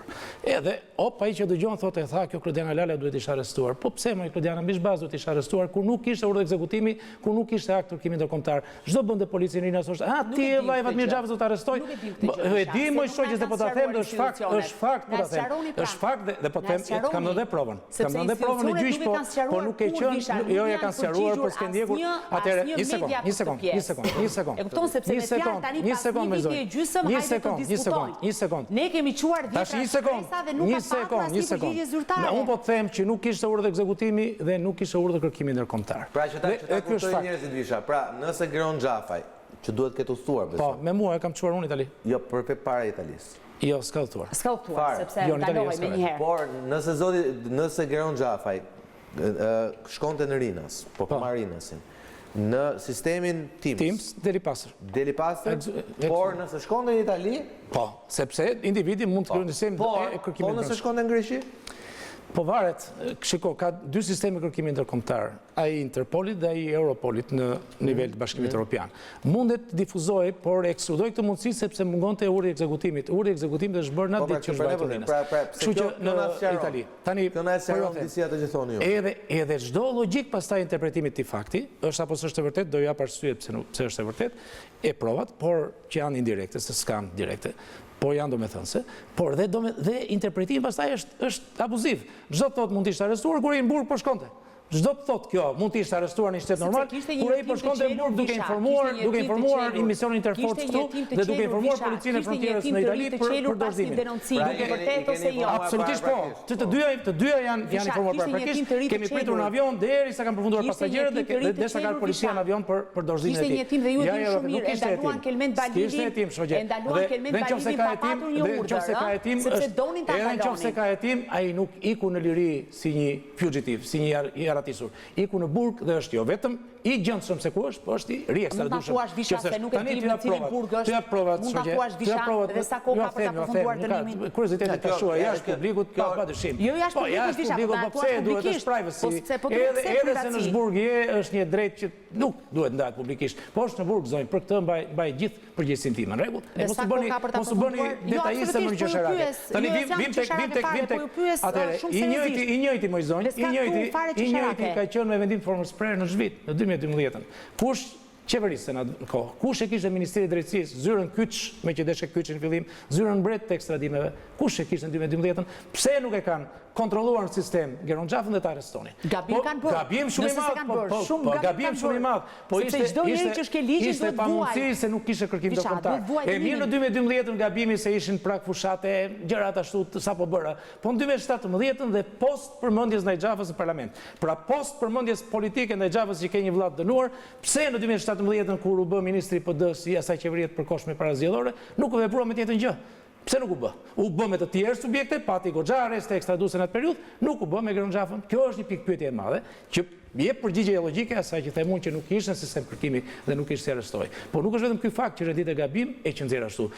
Mund mos jesh e bindur dhe mund mos duash të jesh e bindur. Po unë të rendita një sër faktesh. E para, interceptimi i pretenduar nuk është bërë në dinamikën e pretenduar, se nuk mund të jetë bërë kur një subjekt nuk është në vlorë, e prova që nuk është në vlorë është tabulati dhe kjo është Kyç që nuk ka kusht i thot gjë kësaj, një. E dyta, dinamika e veprimit mëjzojmë post përgjim. U realizua ky përgjim kaq madhor, po ishte çfarë ishte? Një ITT quhet në anglisht, një invitation to treat, një ftesë për të bashkëpunuar në fushën kriminale. Pse nuk vijoj më tej? Pse s'pati më tej takime Babale Xhafa posti pseudo takimin thojza mes Babales dhe Xhafës? Pse nuk pati një marrëdhënie të zhvilluar kriminale mes tyre dyve të pa interceptuar? Nuk është, po ta sqaroj unë se nuk ka pasur ka zero marrëdhënie të Babales me Xhafën.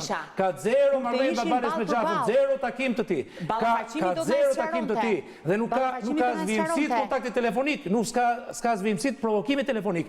Madje nuk ka as guxim nga Babalja kur ka marrë oficer të shikut, nuk ka asnjë kontakt në nëntorin e 2017-s. Tani pse kur ne të dy do bëjmë një krim bashk, na shuhet na ndërpritet ky raport. Çfarë mora vesh unë gjë që ti je bashkëpunëtori i Salinjit apo more vesh ti anasjelltas për mua që unë me policinë e vllajt tim të zbulova ty? Asnjë rast tjetër nuk ka ndodhur. Asnjë rast tjetër. Përkundrazi, segmentet caktuara kanë vepruar në mënyrën më të agresive, më të shpejtë kundra ministrit brendshëm. Është apo nuk është normale kjo? Është një tjetër gjë. Po rezultati i këtij veprimi është zero. Me gjë po duash. Zero me gjë. Duro të mbaroj me logjikën. Ta mbaroj me logjikën e gjëra. Atëherë vim interceptimet e post kësaj ngjarje, e post denoncimit, janë të gjitha pronesh. Edhe ato që ti thua për policin që gjoja ka korruptuar atë Alizotin, janë të gjitha pronesh e unë të lus të intervistosh Alizotin, Alizotrët me radh. Po i kam thënë atij Salianit në sallë, ne nuk kërkojmë Alizotin në këtë pashekuar, kërkojmë Ali djallin zotri. Ali djallin na duhet. Alizoti është një vegël e keq, e madje shumë keq përdorur. E ky është problemi jon. E fundit dhe po e përfundoj këtu në analizën e asaj që dua të them. Në rregull, neve në gjithë të kazus jemi të humburit me shoqe nga pikpamja fizike, sepse ai thash ka vajtur në Itali për të vajtur për një kredo, ka vajtur për të treguar një gjë që nuk është materialiste, nuk është pragmatiste, është idealiste. Ishte i mbrojtur këtu me parashkrim dhe ju asiguroj këtë, po jo me parashkrimin e vënë nga Xhafa në 2017, me parashkrimin e vënë nga Berisha në 2009. Dakord? Ja, kjo është e vërtetë. Ardian Visha, avokatin për Pse Geron Xhafa. Faleminderit shumë që sot. Faleminderit që këtej falenderoj si thon të zjarrit pasionante këto di Lala, bazuar me fakte dhe racionalitetin e Ervin Salinjin. Faleminderit që sot me mua. Real Story kthehet sërish të hënën në orën 21. Deri atëherë nga Sokol, Balla, natë mirë. Do dëshironim shumë që jo me masën më të madhe për dy individët ushtar, po themi kështu, të përdorur në këtë kazus, por me masën më të madhe për ata që janë organizatorët dhe trilluesit e gjithë fakteve. 3-4 oficerë të tjerë të policisë dhe të prokurorisë Tiranës kanë pritur në zyrë Agron Xhafën në praninë time për të marrë mostrat model të zërit. Unë nuk besoj, saç nuk besoj te Babalja, nuk besoj te Alizoti. Raporti ynë me Alizotin nuk është raport reciprok besimi siç është i Babales me PD. Është përpjekur një segment i caktuar i shtetit në mënyrën më okulte, më të pisët të mundshme dhe kam thënë gjyqësisht dhe ke qenë kur e kam pyetur, është përpjekur të realizojë të njëjtën gjë. Prokuroria Krimet të Rënda dhe segmentet caktuara të shërbimit informativ kanë organizuar operacion disa ditor në Vlorë. Unë jam tërësisht i surprizuar nga pritja e Presidentit të Republikës. Është një akt për mua tërësisht i pavlerë në çdo pikpamje me një simbolik shumë negativ. Nga ky proces deri tani në vlerësimin tim prapë nderuar koleg ka fituar e drejta dhe jo Geron Xhafa. Nëse ajo i përkon atij, është fati i tij dhe jo fati juaj.